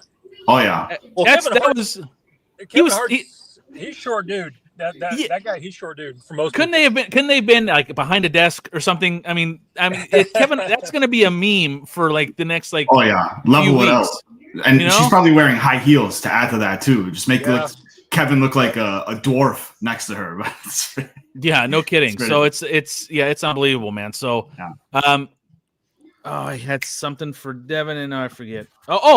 Something completely off topic. I even mentioned hockey with Nathan before, because of the whole Russia situation, where the Russian players with the Olympics coming up in Italy in next month or next year, some of the best players in the NHL aren't playing in the Olympics. So Nathan, I didn't tell you this, and I'm telling everybody here now. I've gotten so hockey crazy that I've looked into, and I don't know how to skate, but in 2 months' time, there is a class about 35, 40 minutes away from where I live where they teach you how to play hockey, like the whole ins and outs, dumping the puck, all that stuff. And then you go through that entire academy and you have a chance to then play like in beer leagues, right? Wow. So Devin, I saw a picture. One of the pictures that you have on your Instagram, most recent, is you at an ice rink. Yeah. What is the number one thing you would tell someone who is trying to learn how to ice skate? What's the number one thing that you would tell them to prepare for, to maybe to learn as quickly as possible? Yeah. And that's such a racist Canadian question, but it's No, but you're citing my social media, and I have been sharing that. I'm kidding. Yeah, I have been sharing that. Yeah, skating, that's something you grew up doing in Canada. It's like field trip at school or like a day trip type of thing. My last time skating prior to this year was like probably 15 years ago. Speaking of Canada, Wayne Gretzky has just made his way to the podium. Yes, Wayne. Donald Trump's good friend, Wayne Gretzky, right there. All right. Yeah, that was a contentious thing here. Oh no. Okay. Yeah, well, let's not get contentious like here. Let's not get contentious. But yeah, I bought a pair of skates. What's your thoughts of the new PM? Go. I'm kidding. No. Number one tip for skating: just get out there and do it. You're gonna fall. You're gonna work muscles you didn't even know you had. No. Just take it step by step, and just the more you do it, the better you'll get at it. Because like I said, I've been skating like over 15 years. I've been skating 2-3 times a week for the last month. I could never stop on ice. I could never shave ice my whole life. And in 4 weeks, I figured it out. I'm not great, but 4 weeks, God, I can stop. Yeah, it's gonna take time, buddy. Danny, practice. Hey, Diesel. Rome wasn't built in a day, Danny. Yeah, man, Rome wasn't built in a day. It's got to be. I've told so many people I'm going to try to do this. I'm losing. I will say with a hockey stick, that's probably to your benefit because you can use the hockey stick to help with your balance. I got a Bauer stick. No big deal. Yeah. Come on. Nice. I don't even have a hockey stick. I just have skates. All right. So far, who do we have on the panel here? So we've got Wayne Gretzky, obviously Canadian legend, just sports legend, but obviously the greatest of all time. The greatest stat in the history of sports is that Wayne Gretzky, who was the all-time leading scorer was the all-time leading goal scorer in the NHL until Alex Ovechkin, but Gretzky could have scored 0 goals in his career and still be the NHL's all-time leading scorer solely based on assists. That is a wild stat. Yeah. Such a wild stat, but we've got Wayne Gretzky, we've got Aaron Judge of the New York Yankees. We have Shaquille O'Neal, and then we have did not see who the fourth person is, but we have Rio. Tom Brady, I think. Was it Tom Brady? Great! Just God, I think damn it was Brady. Non-confrontational, Danny. Yeah. No, it's football. It's football. I hate Tom Brady. But yeah. So, where's some Mexican representation on that panel? Right? Yeah. Who do we have? Yeah. Now who's getting confrontational? Was on there, wasn't she? Oh, she was. I paused it for a good 10-15 seconds. Yeah, Tom Brady. Well, you know what? Tom Brady. Here's a hot take. Tom Brady representing the Mexico's favorite football team, the Raiders. How about that? Okay. Can we go with the, maybe Dallas? Oh, hey, that's close enough. It's close enough, man. Tom Brady. Brady. Someone said Brady will be speaking in Portuguese. His ex-wife was Brazilian. I don't think he's been learning much Portuguese in the last year or two. Nah. Yeah, he probably quit it. Muito mal. Well, maybe for his kids, but maybe that's true. Being a good dad. Maybe. Yeah. Oh, okay. Kevin Hart. He's given Rio Ferdinand a pen, and he's walking. But now Kevin Hart and Shaq, that's a good 2-foot difference. It's not even. It's unbelievable. Okay, here we go. Maybe here we go. By the way, there's a dense fog advisory near my county of Amador. So do that with what you guys will. Pot one. All right. Oh, they're just showing who's in pot. God. The theatrics, buddy. This is all building the anticipation. You know what? I get everyone excited. Get the crowd going. I took a day off of work for this, man. It's like, come on. It's like, all right. Anyway. Listen, Devin, I'm just gonna say quickly, as a listener and one of those 55% that listens to you guys up north here, just want to say, Portuguese listeners. Okay, there was a stat that blew my mind. I heard a couple years ago. There's more Portuguese living outside the border than actually within Portugal. So for you citing like, oh, you're not in the top 5% in Portugal, I think as much as like the culture bleeds over and we're coming and going, it's different populations you're looking at. Oh, for sure. So for those outside the borders, you are speaking our language. You're speaking for us. You're representing us. And that's Appreciate why that. me as a listener, far away out north of the border on the East End, listens to content like this because you put it in good perspective. You teach me about football. I'm not like, religiously following, but you keep me up to date with what's going on. You give me some good takes and you speak my language. You know what I mean? Like, no, so I just want to say, it. like, as a listener, that's what keeps me coming back. And I love it, dude. Keep it going, man. I appreciate that, man. Honestly, it's guys like you, Devin, that I do the show for, because it's the interaction that I love with this community. And Nathan's mentioned it so many times. The community. It is. It's a community, and I don't care how big or small it is. It's reactionary, which makes it, to me, the best for me. It's the best thing that I can get from doing this. Is if it was just me talking for half an hour, 45 minutes, an hour by myself, I would go crazy. Just my background in radio, just my personality. I can't talk to myself. I just can't. One, I'm not interesting enough to do that. Two, I don't have the football knowledge to do that. That's why I bring guys like Nathan on this show. That's why I got inspired by doing this podcast from the likes of Tom Kunder, because he brought that language. He spoke that language that I knew about what I loved, right? So it was a combination that I now am so happy that I can provide in however way I'm doing it. And like, you learn from guys like Nathan and Eric Krakauer and Tom Kunder, and you learn from folks that like, I can't wait to see who Portugal gets in their group, because the last major tournament, we brought in people from outside of Portugal for the playoff, and getting to know, like, we got to know North Macedonia, man, and that was so well received, right? So it's like, the community is awesome. I greatly appreciate the kind words, man. I'm humbled by them. All right, here we go. Tom Brady. It's a fumble. It's not a fumble. Let's see. All right, Tom Brady has. Tom Brady has pulled Brazil. Here we go. And he smiles. Oh my gosh. Brazil will be in group. Wow. I mean, I can't believe he pulled Brazil. It's so I know. awesome. It's like, they'll be in pot C. Yes. is that happenstance or like is this what's going on in those balls there, man? He's pulling Brazil, Trump, Carney's pulling Canada, like. All right. So A through D is done. We're now looking at Group E. Germany. Germany is in E1. So Brazil is in C, and Germany is now in E. In E. Okay. So let me get to the world. Let me do this real quick. Listen, boys, great to meet you.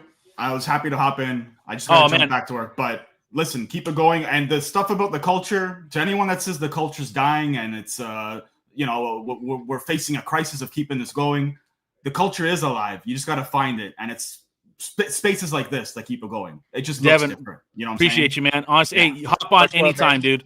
Hop on anytime, man. brother. Enjoy, boys. Put a bench. All right. Thank you to Devin Maydels for making time here, joining on. The Netherlands is Group F. So Group F.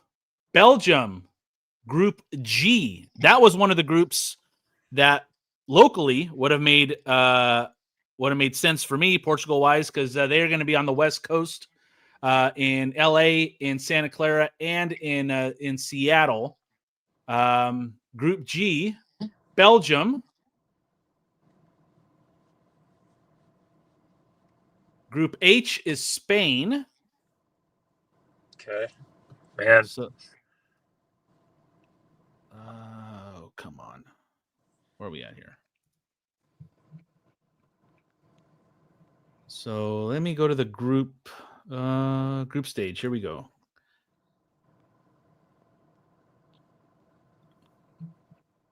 So Group I now. Argentina. So I'm wondering how they're going to do that, given H and I. Would they have to move Argentina? I think she's explaining it at the moment. They can't have Group H and I together, the group winners. That's right. Because of the semifinal thing. So I think they're going to wait to put them. I don't know. I don't have the sound on. I wish I could explain this better. Do they go to J? They've highlighted J, and they've put Argentina in J. So Argentina will be playing. Hold on. Let me see. Argentina is coming to Levi's. Yeah. Twice, maybe. Near you. Yeah, I don't think I'm going. I've seen it already. France is going to Group I believe. No, wait. They can't go to Group I either. They would have to go to Group L, maybe? Group K? Nope, they go to Group I. No, they don't. I don't know. I don't get what's going on. Group I.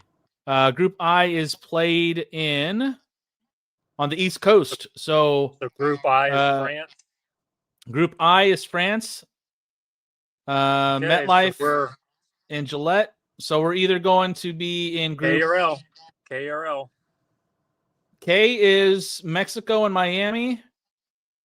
So we will be in Group L. I don't have any shot of seeing Portugal on the West Coast. Bummer. That's all right. All right. Portugal in Group K. So Portugal will be playing Group K. They'll be in Houston, in Mexico, and in Miami and Atlanta. Those are the 4 different areas that they could play. So Portugal right now in Group K, they'll be playing matches on June the 17th, June the 23rd, and June the 27th. Let me see. I can probably get to the specifics of each of those. Give me a second. Yeah, what venues and what's the order? Do they have that yet? So Portugal will play June the 17th. Oh no, they have not decided that yet. They have decided. Okay, so June the 17th will either be in Mexico or in Houston. Okay. June the 23rd will be in either Houston or in Zapopan, Mexico. And then June the 27th, the third and final match, will either be in Miami or in Atlanta. Just based off of that for right now, I would love to see Portugal avoid going to Mexico altogether, just because of the humidity. And also, if you can stay indoors in the States as much as you can, Houston is an indoor stadium, as is the Mercedes-Benz Stadium. Hopefully, that works out for Portugal to stay indoors in a controlled climate. Yeah. Yeah. Cool. Yeah, I'll never forget when Portugal, went to Brazil and played in the jungle city of Manaus. And João Moutinho said that within 20 minutes, every player was completely spent in that humidity. So conditioning will be a big deal if they play outdoors for sure. Yeah, let's also get to the just the biggest bummer of all this is that obviously Portugal was not going to be able to play in all 3 countries in the group stage. It's a real shame Portugal doesn't get to play in Canada. So many immigrants and first, second generation Portuguese Canadians miss out on getting a game in Canada for now. I'd have to look to see how that breaks down in terms of the knockouts. I can probably do that right. Let's see. Okay, if Portugal were to win their group, Group K, I believe. So Group K, they play the runner-up of L, is what it looks like. No, so they would. No, it's the third place. It's gonna be a weird third place opponent in Kansas City. So either way, it's if they win the group, they would play July 3rd in Kansas City. Okay. I think there we go. I think I hit my my headphone jack there. But they would play But if July 3rd in Kansas City if they won the they group. play the runner. Go ahead. But if they're runner-up, they play the runner-up of L in Toronto. Okay, so Hear that? okay, Canada, I'm rooting for you here in terms of like I love all the support. I don't want to be a runner-up, but you know what? Maybe that's the better path. Who knows? You never know. I mean, we were third place out of our group in Euro 2016, and the third of four third place teams, and you know which gave us the most manageable path of all. You know, we still had to play France in the final, of course, and Croatia was a tough opponent as well in the round of 16. But no one can predict how these knockout round paths are going to shape up. So no reason to get bent out of shape about any of that right now. So Shaquille O'Neal with his massive hands, him handling these World Cup little soccer balls, and I said that as best I could, is hilarious. So South Korea is going to be the first. Okay, hold on. Do we put him in pot A? Is that what we're doing? Because sometimes, like depending on the draw, they'll do the pot first or the team first, and then what pot, and then what's Yep. But it looks like it's all predetermined right now in terms of what they're drawing for. So Mexico is in A1, blank A2. South Korea goes to A3. Okay. All right. So Canada's first known opponent is Switzerland. Switzerland will be in B4. I am calling a bingo game at the moment, and that's okay. I'm fine with it. So Canada, you have your first opponent. It is Switzerland, B4. That match would be that match will be on June the 24th at BC Place in Vancouver. Morocco and gets into Group C with Brazil. That is a tasty matchup. I believe opens up group play for Brazil in either Gillette Stadium in Foxborough or in New Jersey at MetLife. Also, someone mentioned in the chat a huge Azorean and Portuguese immigrant contingency on the East Coast. Portugal's not there. That's a shame. Yeah. It's okay. When they'll be at MetLife on July the 19th, winning the whole thing. Portugal or the United States, they have their first known opponent. It is Australia. Oh wow! Australia gets drawn with the United States. They are in position D3. Which means that the United States will play Australia in Seattle at Lumen Field or Seattle Stadium, however they're calling it. Devin had mentioned that if it's not a FIFA sponsor, they don't mention the sponsors or the names of the stadium. So we'll just call it Seattle Stadium. But in Seattle, Australia is heading to play the United States. Ecuador is is the Netherlands' first opponent. In Group F, check that. They are the first opponent for Germany.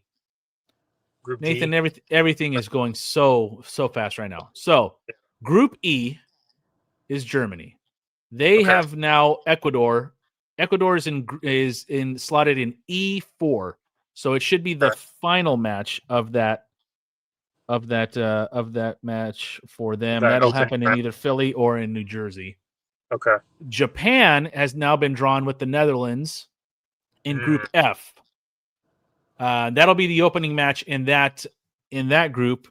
That match will take place in either the Cowboys Stadium or in Mexico. Nathan, real quick, do you have an NFL team?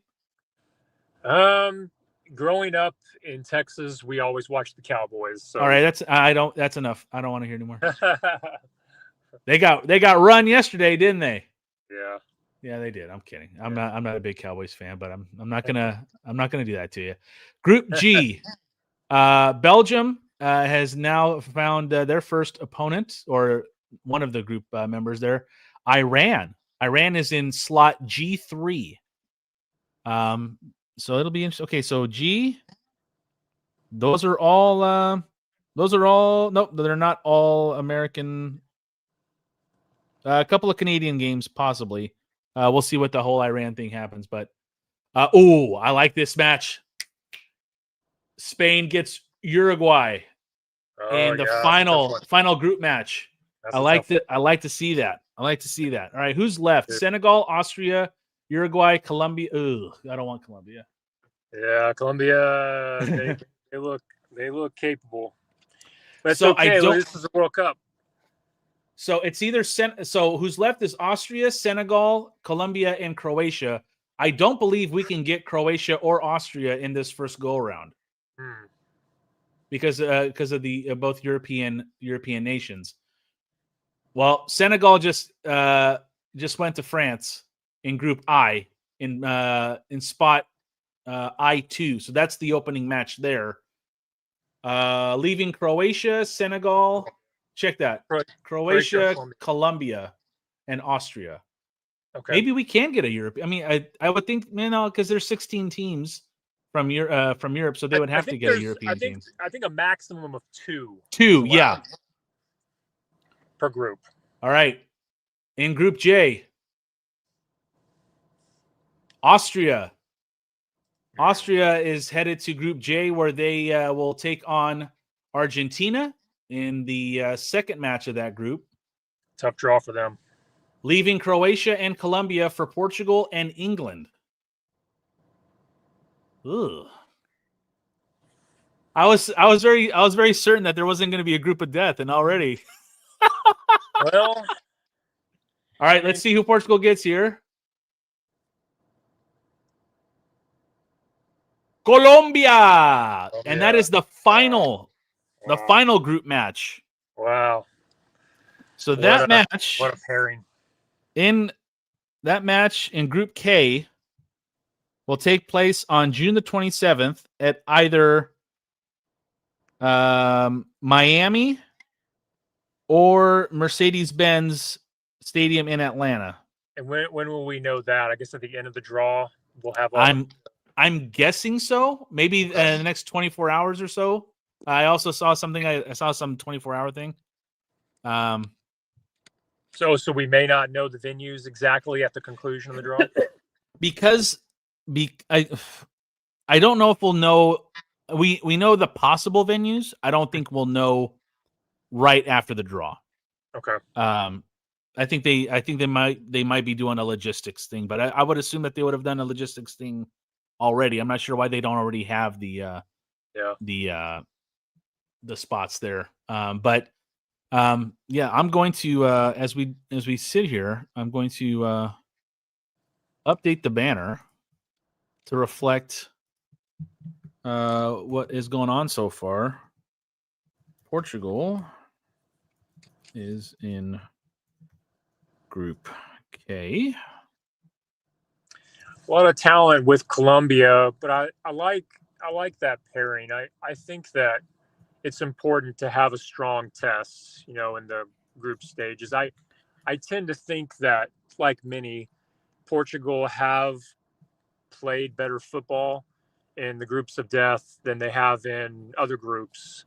I don't like a group of death, of course, so I'm not advocating that. Just want to go on the record.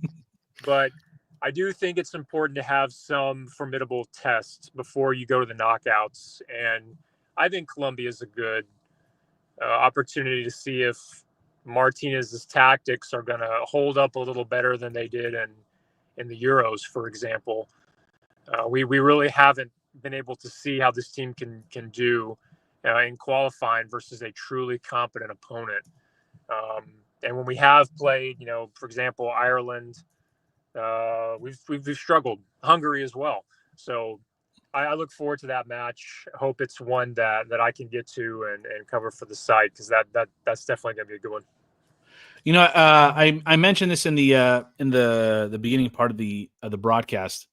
The one thing that we don't get to see a lot is a match between Portugal and Colombia, right? I think I even spoke Colombia's name out loud, so maybe that's on me. But you don't get to see we saw it. The group that Portugal was in the last World Cup: Uruguay, South Korea, Ghana. 3 completely different styles, 3 completely different ways of attack and defense and everything. So this has the makings of that again, because we don't unless it's a friendly, we're not playing Colombia at all, unless it's in a tournament. So very interesting for sure. Yeah. And Danny, with that, I'm sorry, my friend, I'm going to have to leave you, but you're the man, dude.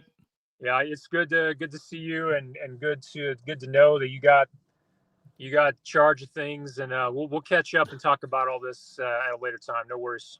All right, if I'm in charge, we're all in trouble, dude. But I appreciate your time as always, man. And Forza. Thanks, Forza. Nathan Moats, my man, making time during during his workday, lunch break, whatever it is. As you guys are as well, during not sure where everybody's at. I've seen Montreal, I've seen Florida. But here we go. South Africa has been drawn in Group A, A2. So they will be the first match for Mexico. A2 for South Africa. Give me a second as I will be right back on sound. Give me one.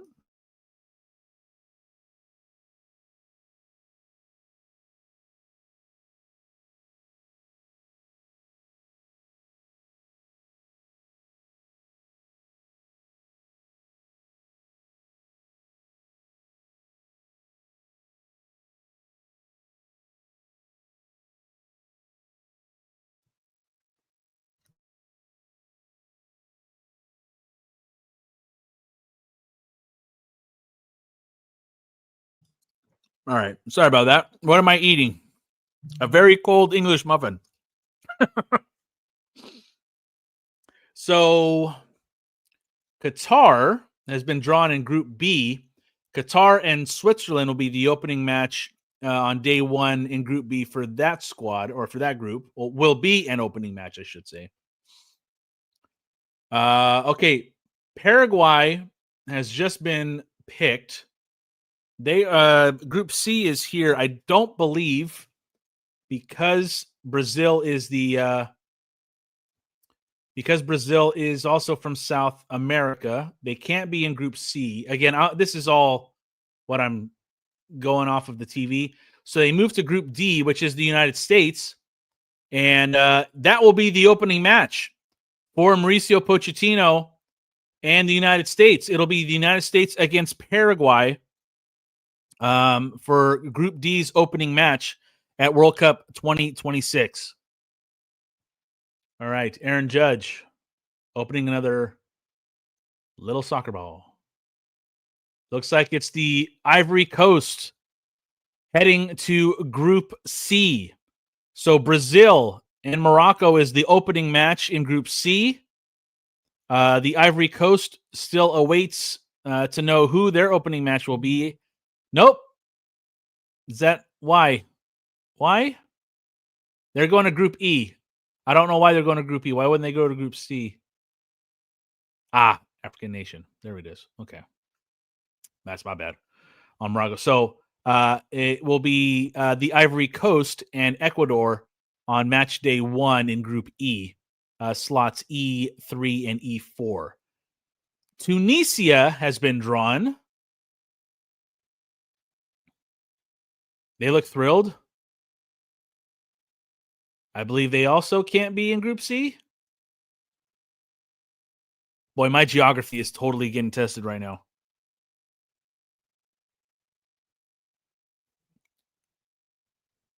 Okay, so they can't be in Group C either. So they are now in Group F. And Tunisia, let's see. Yeah, I want to stay away from Norway as well. Egypt. Egypt also can't be in Group C. So Group E, Group F. So they would go to Group G? H? Where are we going? Group G. Okay. So they will that'll be the opening match for Belgium in Group G. Belgium and Egypt in Group G's opening or match day 1. I like I don't like that Norway's still there. Scotland. Scotland will now end up in Group C. So Norway can't be in Group L. They can be in Group J. They can be in Group I. They can be in Group H. I want to avoid Norway as much as I can. So Scotland takes spot C4. So they still await to know who their opening day match is, or their match day 1 opponent is. Aaron Judge, next, Saudi Arabia. As I'm looking here, Saudi Arabia is in Group H. And that will be Uruguay's opening match in Group H, as Saudi Arabia is in H3, Uruguay H4. So Spain still without, still not knowing who their match day 1 opponent will be. Norway still very much on the docket there. Norway, Panama, Algeria, Uzbekistan. Algeria has been drawn into Group J? No, Group I. Oh my God. Oh my God. All right. No, won't be. They're going to. Oh, because of Senegal. Never mind. So it'll be Argentina, Algeria, and Austria in Group J. Algeria will be the opening match for Argentina. Group I here, Uzbekistan. So we're either going to get. No, we get Norway no matter what, because we can't. Oh boy. Oh boy, oh boy. It's Norway and it's Colombia. Wow. It is Norway and it is Colombia. We cannot get Panama because England already has a European country.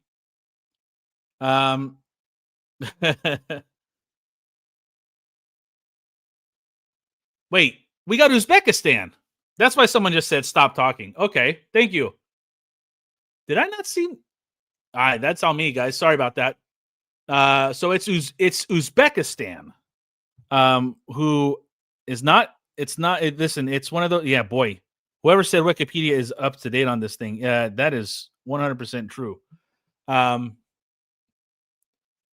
looks like it is Norway going to Group I. They'd have to. I don't know what's happening anymore.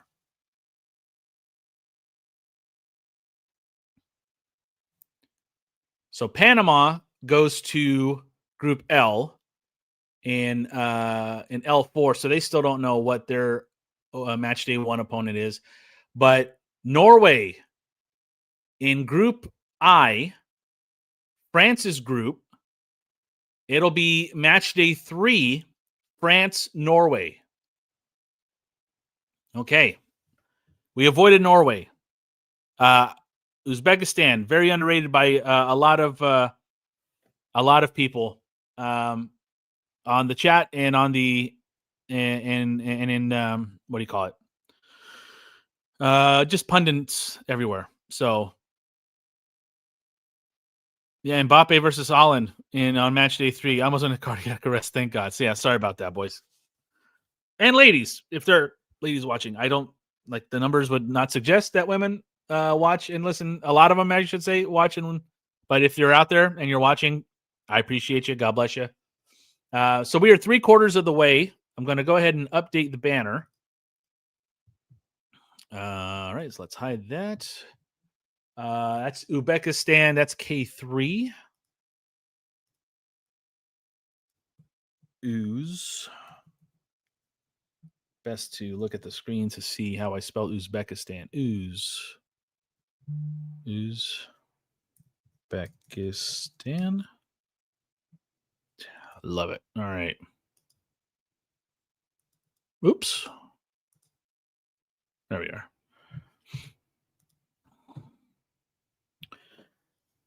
So, what we know: Portugal, Uzbekistan, Colombia. Colombia, match day 3, final match of that.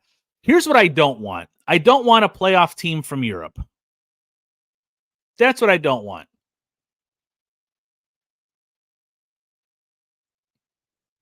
Uzbekistan is in Europe, yes?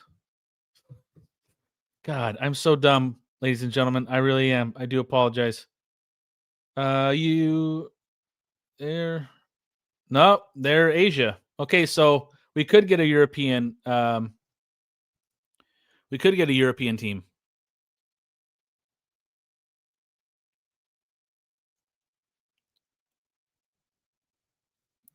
So right now we have a team from South America in Colombia, a team from the Asia Confederation in Uzbekistan. So now we could have. We could have Could we? Yeah, we could get Cape Verde. I'd like to see Cape Verde just for the emotion of everything, just being a Portuguese, another Portuguese country. It was cool when we played Angola, and again, I don't listen. Cool being, I don't know the history of everything. I'm not going to get into the history of everything. Just Portuguese speaking countries is cool. You know, like Portugal played Brazil. I thought that was cool. The game sucked, but I thought it was cool.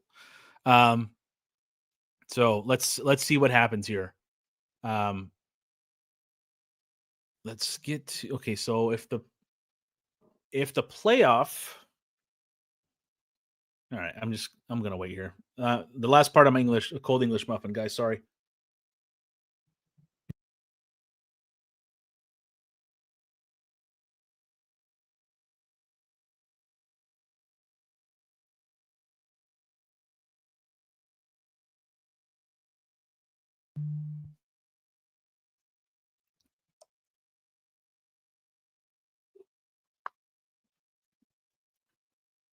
All right. The great one. But pot 4, disgusting. He should have been on pot 1. Greatest of all time. All right. Okay. So the European playoff winner of Denmark, North Macedonia, Czechia, and Ireland are headed to Group A. Right? Do we have that right? We don't have that. Yeah, the Group A. All right. So that'll be Mexico's final match. Denmark, North Macedonia, Czechia, Ireland winner. That is from a winner, UEFA winner or UEFA playoff group or path D. Another path in Group B will be the winner of the Italy, Northern Ireland, Wales, Bosnia-Herzegovina path. I believe that's path A. So I know there's a lot of Italians up in Canada if they win. Excuse me.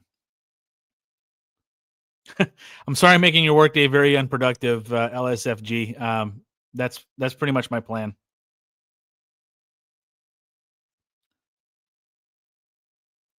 So two of the 4 UEFA playoff path winners have been off the board, or have been taken off the board. Haiti going to Group C, I believe. At this point, I don't trust myself with any of my geography. But that's going to be Scotland's opening match in Group C, as Group C is now Brazil, Morocco, Haiti, and Scotland. The United States will now find out who their final opponent will be, and it'll be Curacao. Curacao will be their final match day opponent. So the United States opens up with Paraguay, then play. Nope, Danny. Group E. I thought Curacao was a CONCACAF. No? Yes? I think Curacao is a CONCACAF. So Curacao is Germany's opening match. So Group E is Germany, Curacao, Ivory Coast, and Ecuador.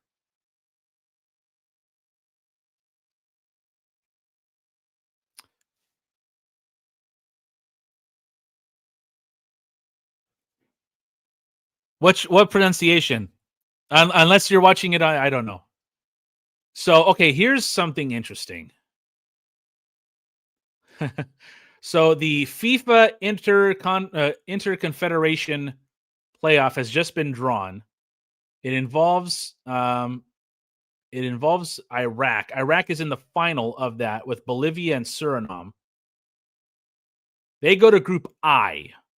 So France, Senegal, the FIFA Interconfederation Path 2 or Playoff 2, that goes to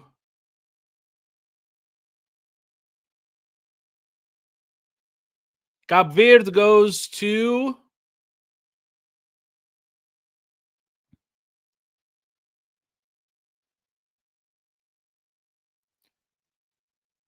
Cape Verde. Cape Verde goes to Group H. And they will be the opening match for Spain. They'll be the opening match for Spain. Group I, the playoff winner there went to Group I in slot 3. So they open up against Norway. So Jordan, Ghana, New Zealand, and 2 UEFA playoff winners still available for Portugal here. All right, another playoff. So the winner of the Turkey, Romania, Slovakia, Kosovo path, I believe that's path D. Turkey, Romania, or check that, path C. Turkey, Romania, Slovakia, Kosovo. They are going to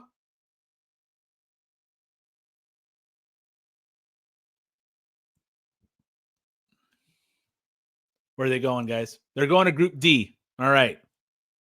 So it's the U.S., Paraguay, Australia, and the European Path C playoff winner. At this point, so groups F, G, J, and K, and L. I'm just gonna say who's here and who's not here. Ukraine, Sweden, Poland, and Albania. The UEFA Playoff B path. Where are they going? Logic would say Group F, and it is Group F. Okay. So Jordan, Ghana, and the New Zealand and the FIFA Interconfederation finalist is left, possible for Portugal. Jordan has been drawn. Boy, Belgium, Egypt, Iran, and where is Jordan going? Jordan is going to Group J. So it's Argentina, Algeria, Austria, and Jordan.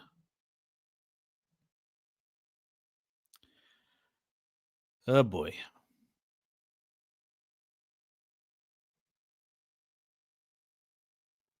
All right. The next team to be drawn. We have 3 teams left, 3 groups left. Group G, Group K, and Group L. The winner of the Interconfederation playoff, either Congo, Jamaica, or New Caledonia. So Jamaica and North Caledonia play in the semifinal. They take on the winner of Congo, and it's going to be that path goes to Portugal here. So that'll be the opening match for Portugal. It'll either be Jamaica, North Caledonia, or Jamaica or North Caledonia or Congo.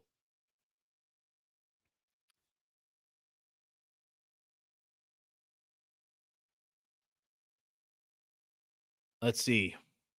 Ghana heads to Group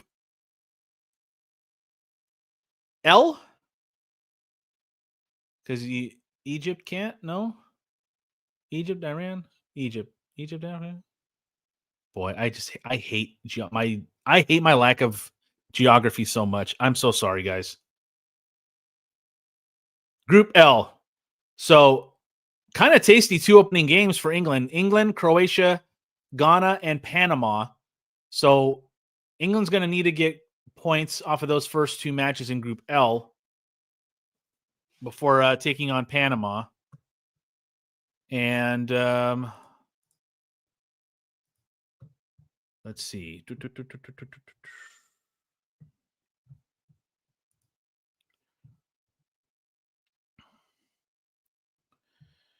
Let me go.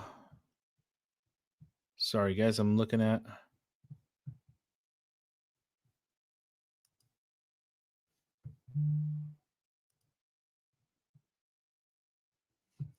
I'm gonna update the banner here.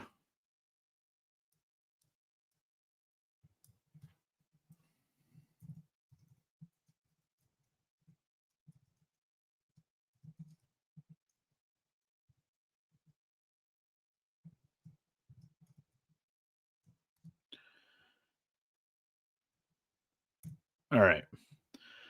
Save and show. All right. So Portugal is in. I said is instead of is in.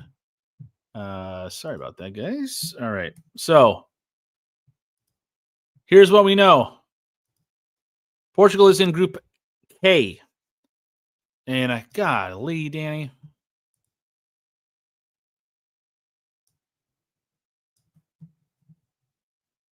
There we go. I think I've fixed everything here. Sorry, guys. I'm doing everything here on the fly. We get some of these comments here. Not a bad group. Good mixture of styles.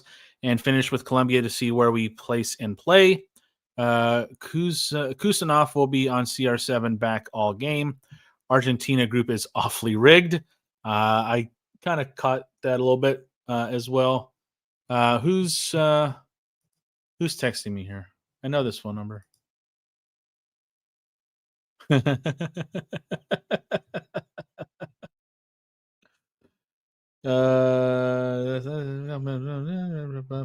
I know.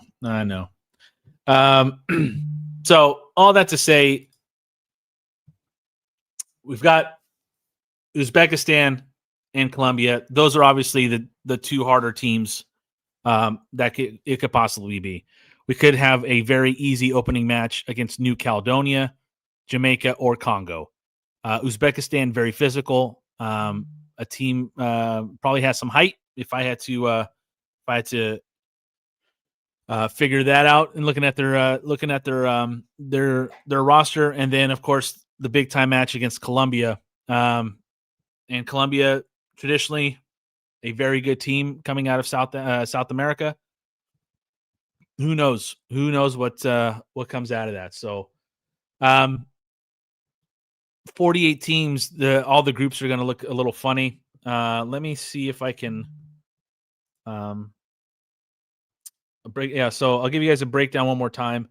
Group A: Mexico, South Africa, South Korea, and the UEFA Path D winner. Group B is Canada. They get the UEFA Path A winner plus Qatar and Switzerland. Group C, Brazil, Morocco, Haiti, and Scotland. Group D, the United States, Paraguay, Australia, and the UEFA Path C winner. Group E is Germany, Curacao, Ivory Coast, and Ecuador.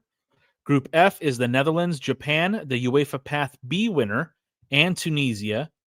Group G, Belgium, Egypt, Iran, and New Zealand. I would say might be the easiest group of the big favorites. I guess of the pot one teams. Maybe the most favorable group draw. I don't know how it looks after that, but you have Group H with Spain, Cape Verde, Saudi Arabia, and Uruguay. Group I, you've got France, Senegal, the Interconfederation Path 2 winner, and Norway. A tasty matchup on match day 3 between France and Irving Holland and Norway. Group J, maybe the easiest group now. Group J, Algeria. You know what? You just never know. Likely, but you just never know. Argentina, Algeria, Austria, and Jordan. Portugal, Group K. They open up against the Interconfederation Path 1 winner, which will either be New Caledonia, Jamaica, or Congo. They then have Uzbekistan on match day 2, and then Colombia on match day 3. And then Group L, England, Croatia, Ghana, and Panama. So we don't know anything. Oh, guys, damn it. Hold on. Someone said something very important.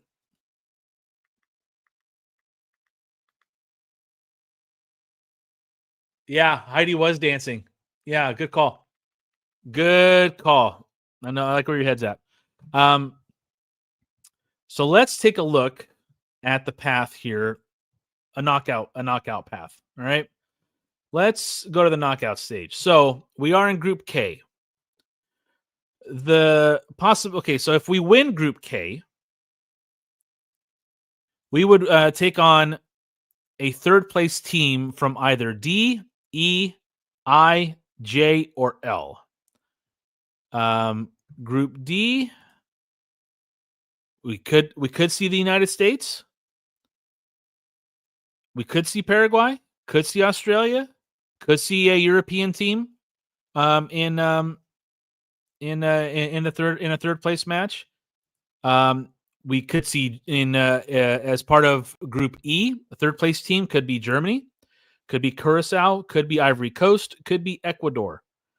At a Group I, you could see France, you could see Senegal, you could see an IC Path winner. You could end up seeing Norway as a third place team.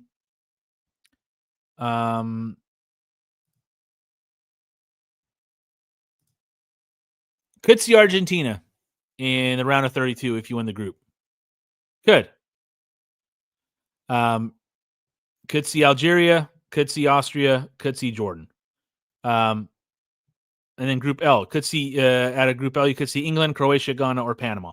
So much unknown right now, but that's what we there are 20 different scenarios if Portugal win their group on who they could play as a third place team. So there's that. If Portugal finishes in second place, the runner up in Group K, they would take on the runner up of Group L, which would be either England, Croatia, Ghana, or Panama. So that we know. That is a certainty in terms of what group we would face if we finish second. Excuse me. If, for whatever reason, we finish in third place. If we finish in third place in this group,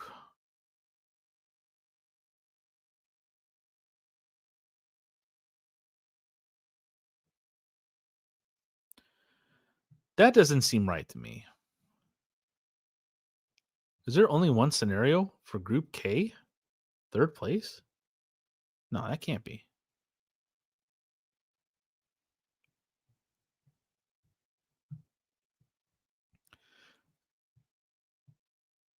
Let's see. Hold on a second. Group K. No, yeah, there's doesn't matter. It's too much. It's too much. Just too much. All right. Before we head out, because there's really nothing else. Is that is that the village people?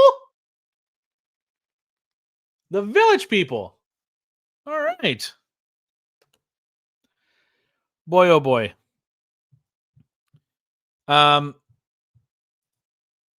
So okay, let me see if they've have they updated locations, because it's still or a lot, which I find very weird as to why they have not been decided on yet. So Portugal's game against either New Caledonia, Jamaica, or Congo is either going to be in Houston or at Azteca in Mexico. Portugal's match against Uzbekistan is either going to be in Houston or at the Estadio Akron, which is in Guadalajara, where Chivas plays. And then the match against Colombia is either going to be in Miami or in Atlanta. Again, and this has nothing against Mexico, the country.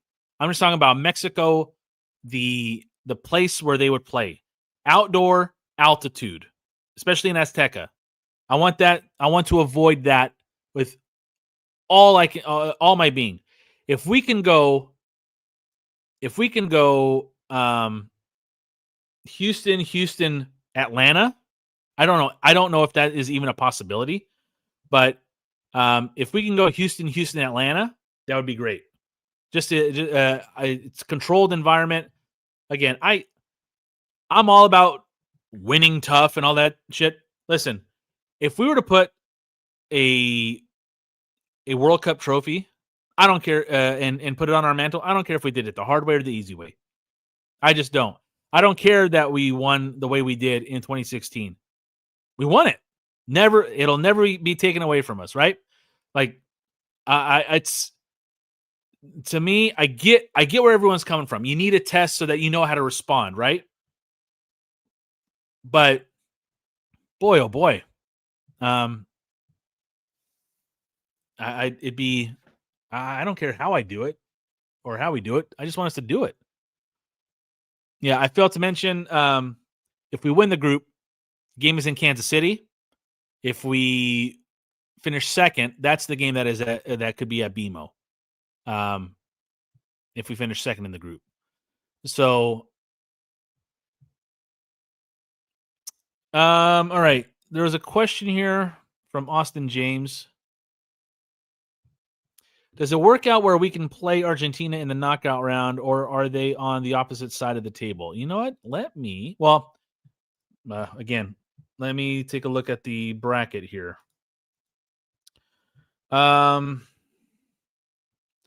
Argentina's Group J. All right, so let's take a look at Group J. So Group J,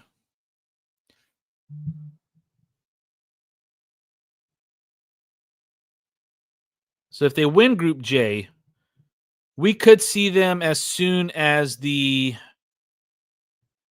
we win our group and they win their group, we could see them as soon as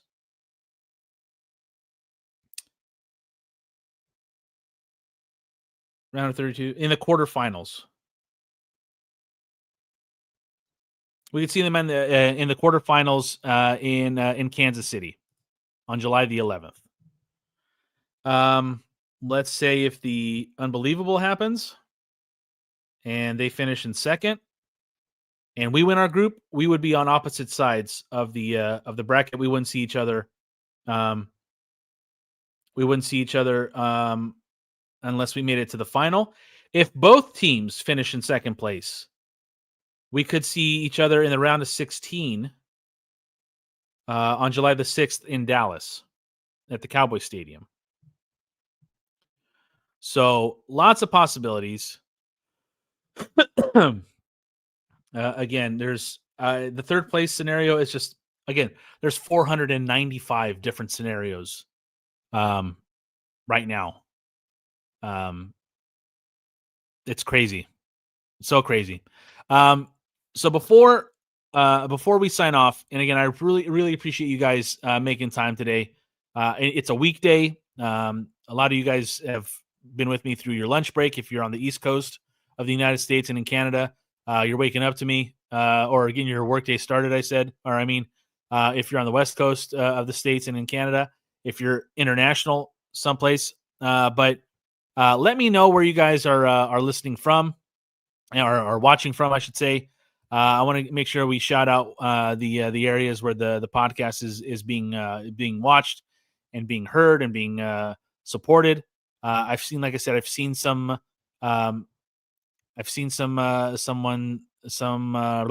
see, this is why I don't podcast or broadcast professionally. But I know Florida is in the house. Let's see. I saw Montreal, Georgetown, Ontario. I believe, Manny, you've been with us before a few times. I remember Georgetown being mentioned here. So appreciate you, man. London, England, Champagne. What do you think of the England draw? Let me know, man. Obviously, you found me because I'm sure you either support or follow Portuguese football. But if you can give me a quick little synopsis of what you think of how England did in the draw, let me know. I think João Baptista, it has to be in Portugal, as he says he runs into Tom Kundert before games every once in a while. So I'm assuming the real Noon Gomes. I should have had you on the entire show then, if you're the real one. But you are from Toronto. You know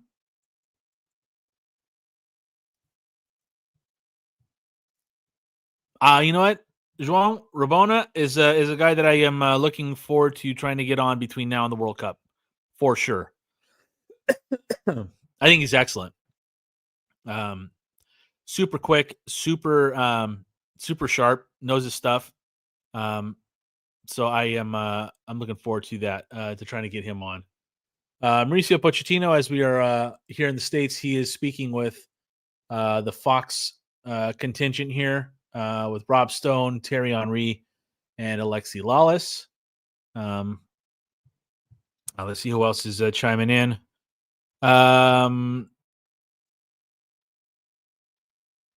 Fall River, Massachusetts. Ian Pavon, thank you very much for logging in and taking a nice little Friday with us.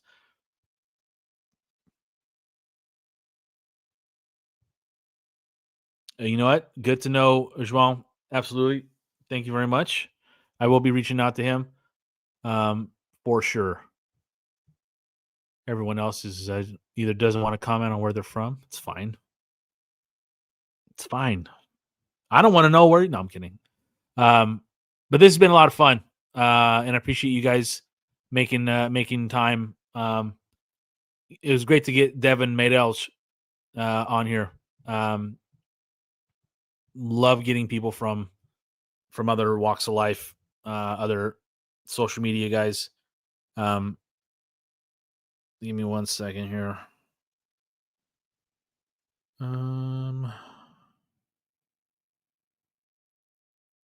Let's see here. Did Taylor ever go on? It's almost that time. Did Taylor go on? World Cup this year? Yeah. I don't know if Taylor ever came on, but you know, the great thing about, and I'm talking to myself here, so I do apologize. João,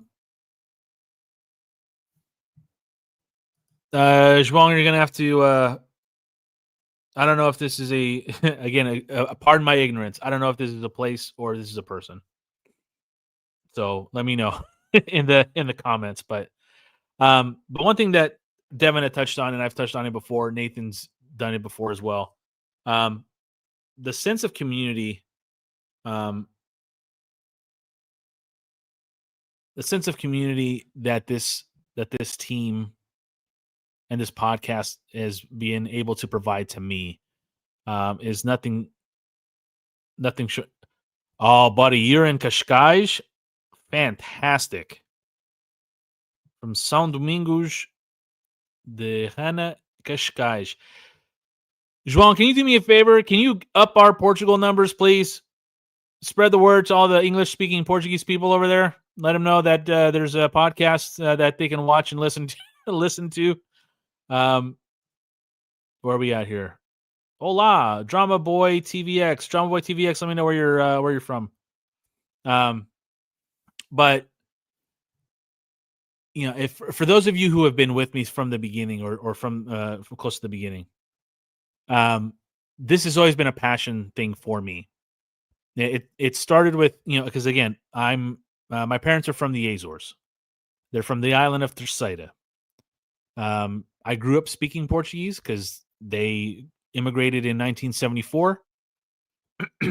Immigrated in 1974 here to California. I was born in 1980, but I grew up speaking Portuguese. I remember vividly as a kid having to do phonics schoolwork before beginning kindergarten, just so that my English could be a little bit better. Obviously, my Portuguese has subsided a bit. Sometimes I have a terrible day speaking Portuguese. Sometimes I feel like I'm having a good day speaking Portuguese. But what I always looked for, and you know what? Hey, Agostino, if you're on,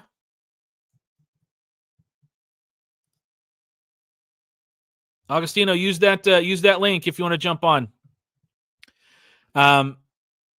But the one thing that I always looked for, especially when I got into football, into soccer, especially with Portugal emerging, what would be fun is watching. Like I remember ESPN would have the Euros, and I remember in '96 Portugal playing in that red jersey here with the green shoulders. And I remember them playing, and I'm like, oh, that's cool. That's so cool, right? And then 2000, when we went to the semis, not being able to qualify in '98 was hard. '98, we had a good chance. You're at the training pitch in Benfica right now, Drama Boy TVX?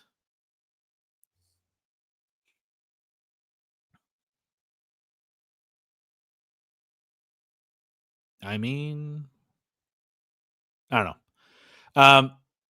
I get distracted. Sorry, it's my undiagnosed ADHD. Okay, my grandpa played on the training pitch of Portugal. My French family wasn't into football until they won the World Cup. Always rooted for Portugal. Okay, is there a...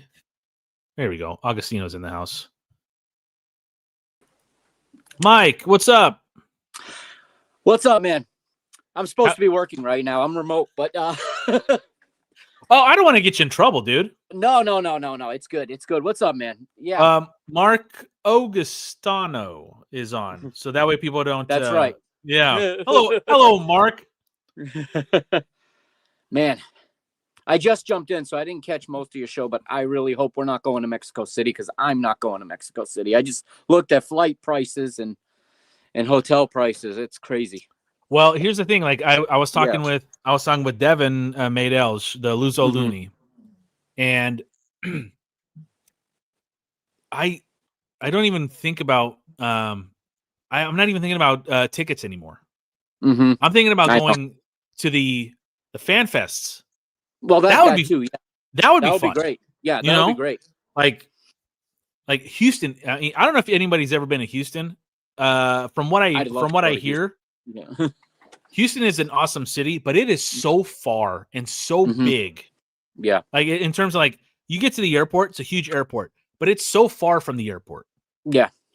But that's the like I was mentioning in the podcast. If you can go Houston, Atlanta, and not have to worry about That's what I'm hoping. Yeah. and not have to worry about like the humidity in Mexico Mm-hmm. and the altitude at Azteca. And all three games will be indoors. Yeah, all three games are indoors. Yeah. Yeah.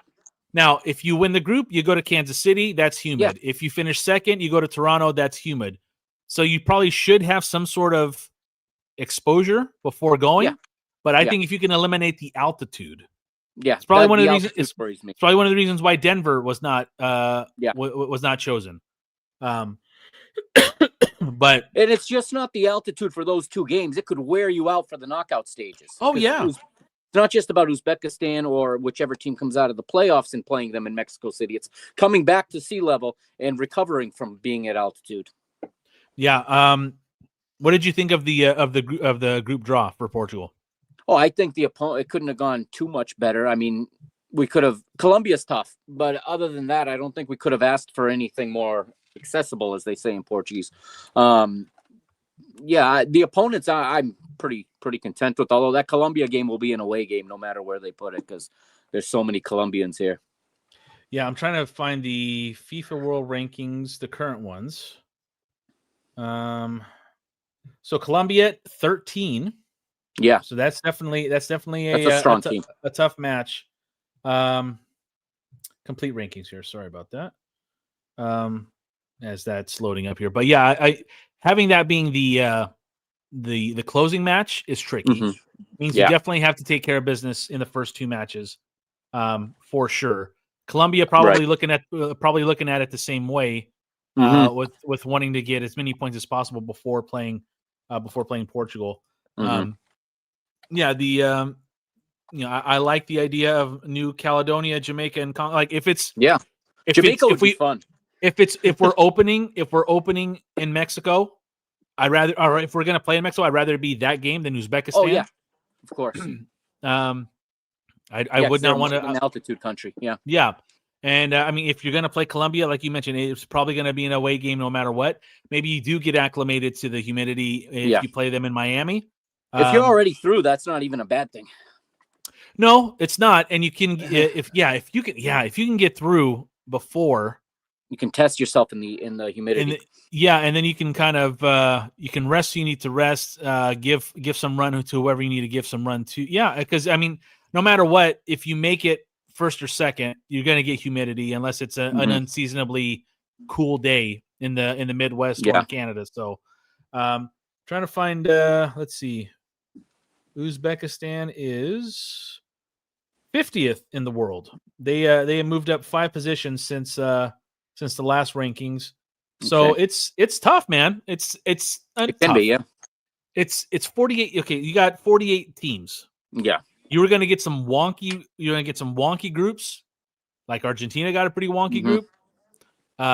You get a group that is like all over the place. Like for instance, like I think the United States has a pretty not favorable, but they can. I mean, it's Paraguay, it's Australia, but it's not bad, right?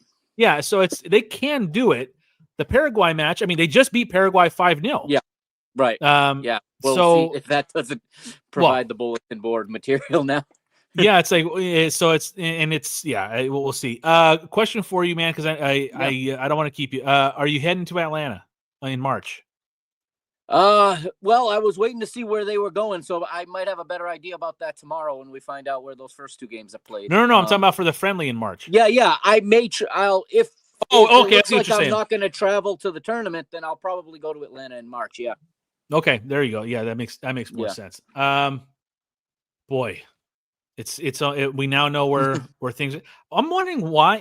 Have you heard why they haven't decided on the venues already in terms of either? I don't know, but they did the same exact thing for the Club World Cup last year too. They did. Okay, the same exact thing. Yeah, we didn't know where Benfica was going to play and Porto were going to play until the day after, and then it came out. So, all right. Well, we will figure that out. I've already seen Hard Rock Stadium full with the other team's fans once. So that's true, and people getting in there very easily. Oh yeah, real easy. I've never experienced anything like that. Like it wasn't. Were you at that match? I was last year when Benfica Boca Juniors. It wasn't much better. I mean, it wasn't. People didn't break through, but I mean, my feet were off the ground at times with the way people are just bottlenecked into the checkpoints. Yeah, that's to me. It's shoulder to shoulder. I was completely lifted off the ground at one time. Yeah, this is screaming fan fest for me all day. Anyway, but Mike, appreciate you jumping on, man, as always. Yeah, and no we'll talk to you. We'll talk to you down the road, dude. All right, thanks, Danny. All right, buddy. Forza. See ya.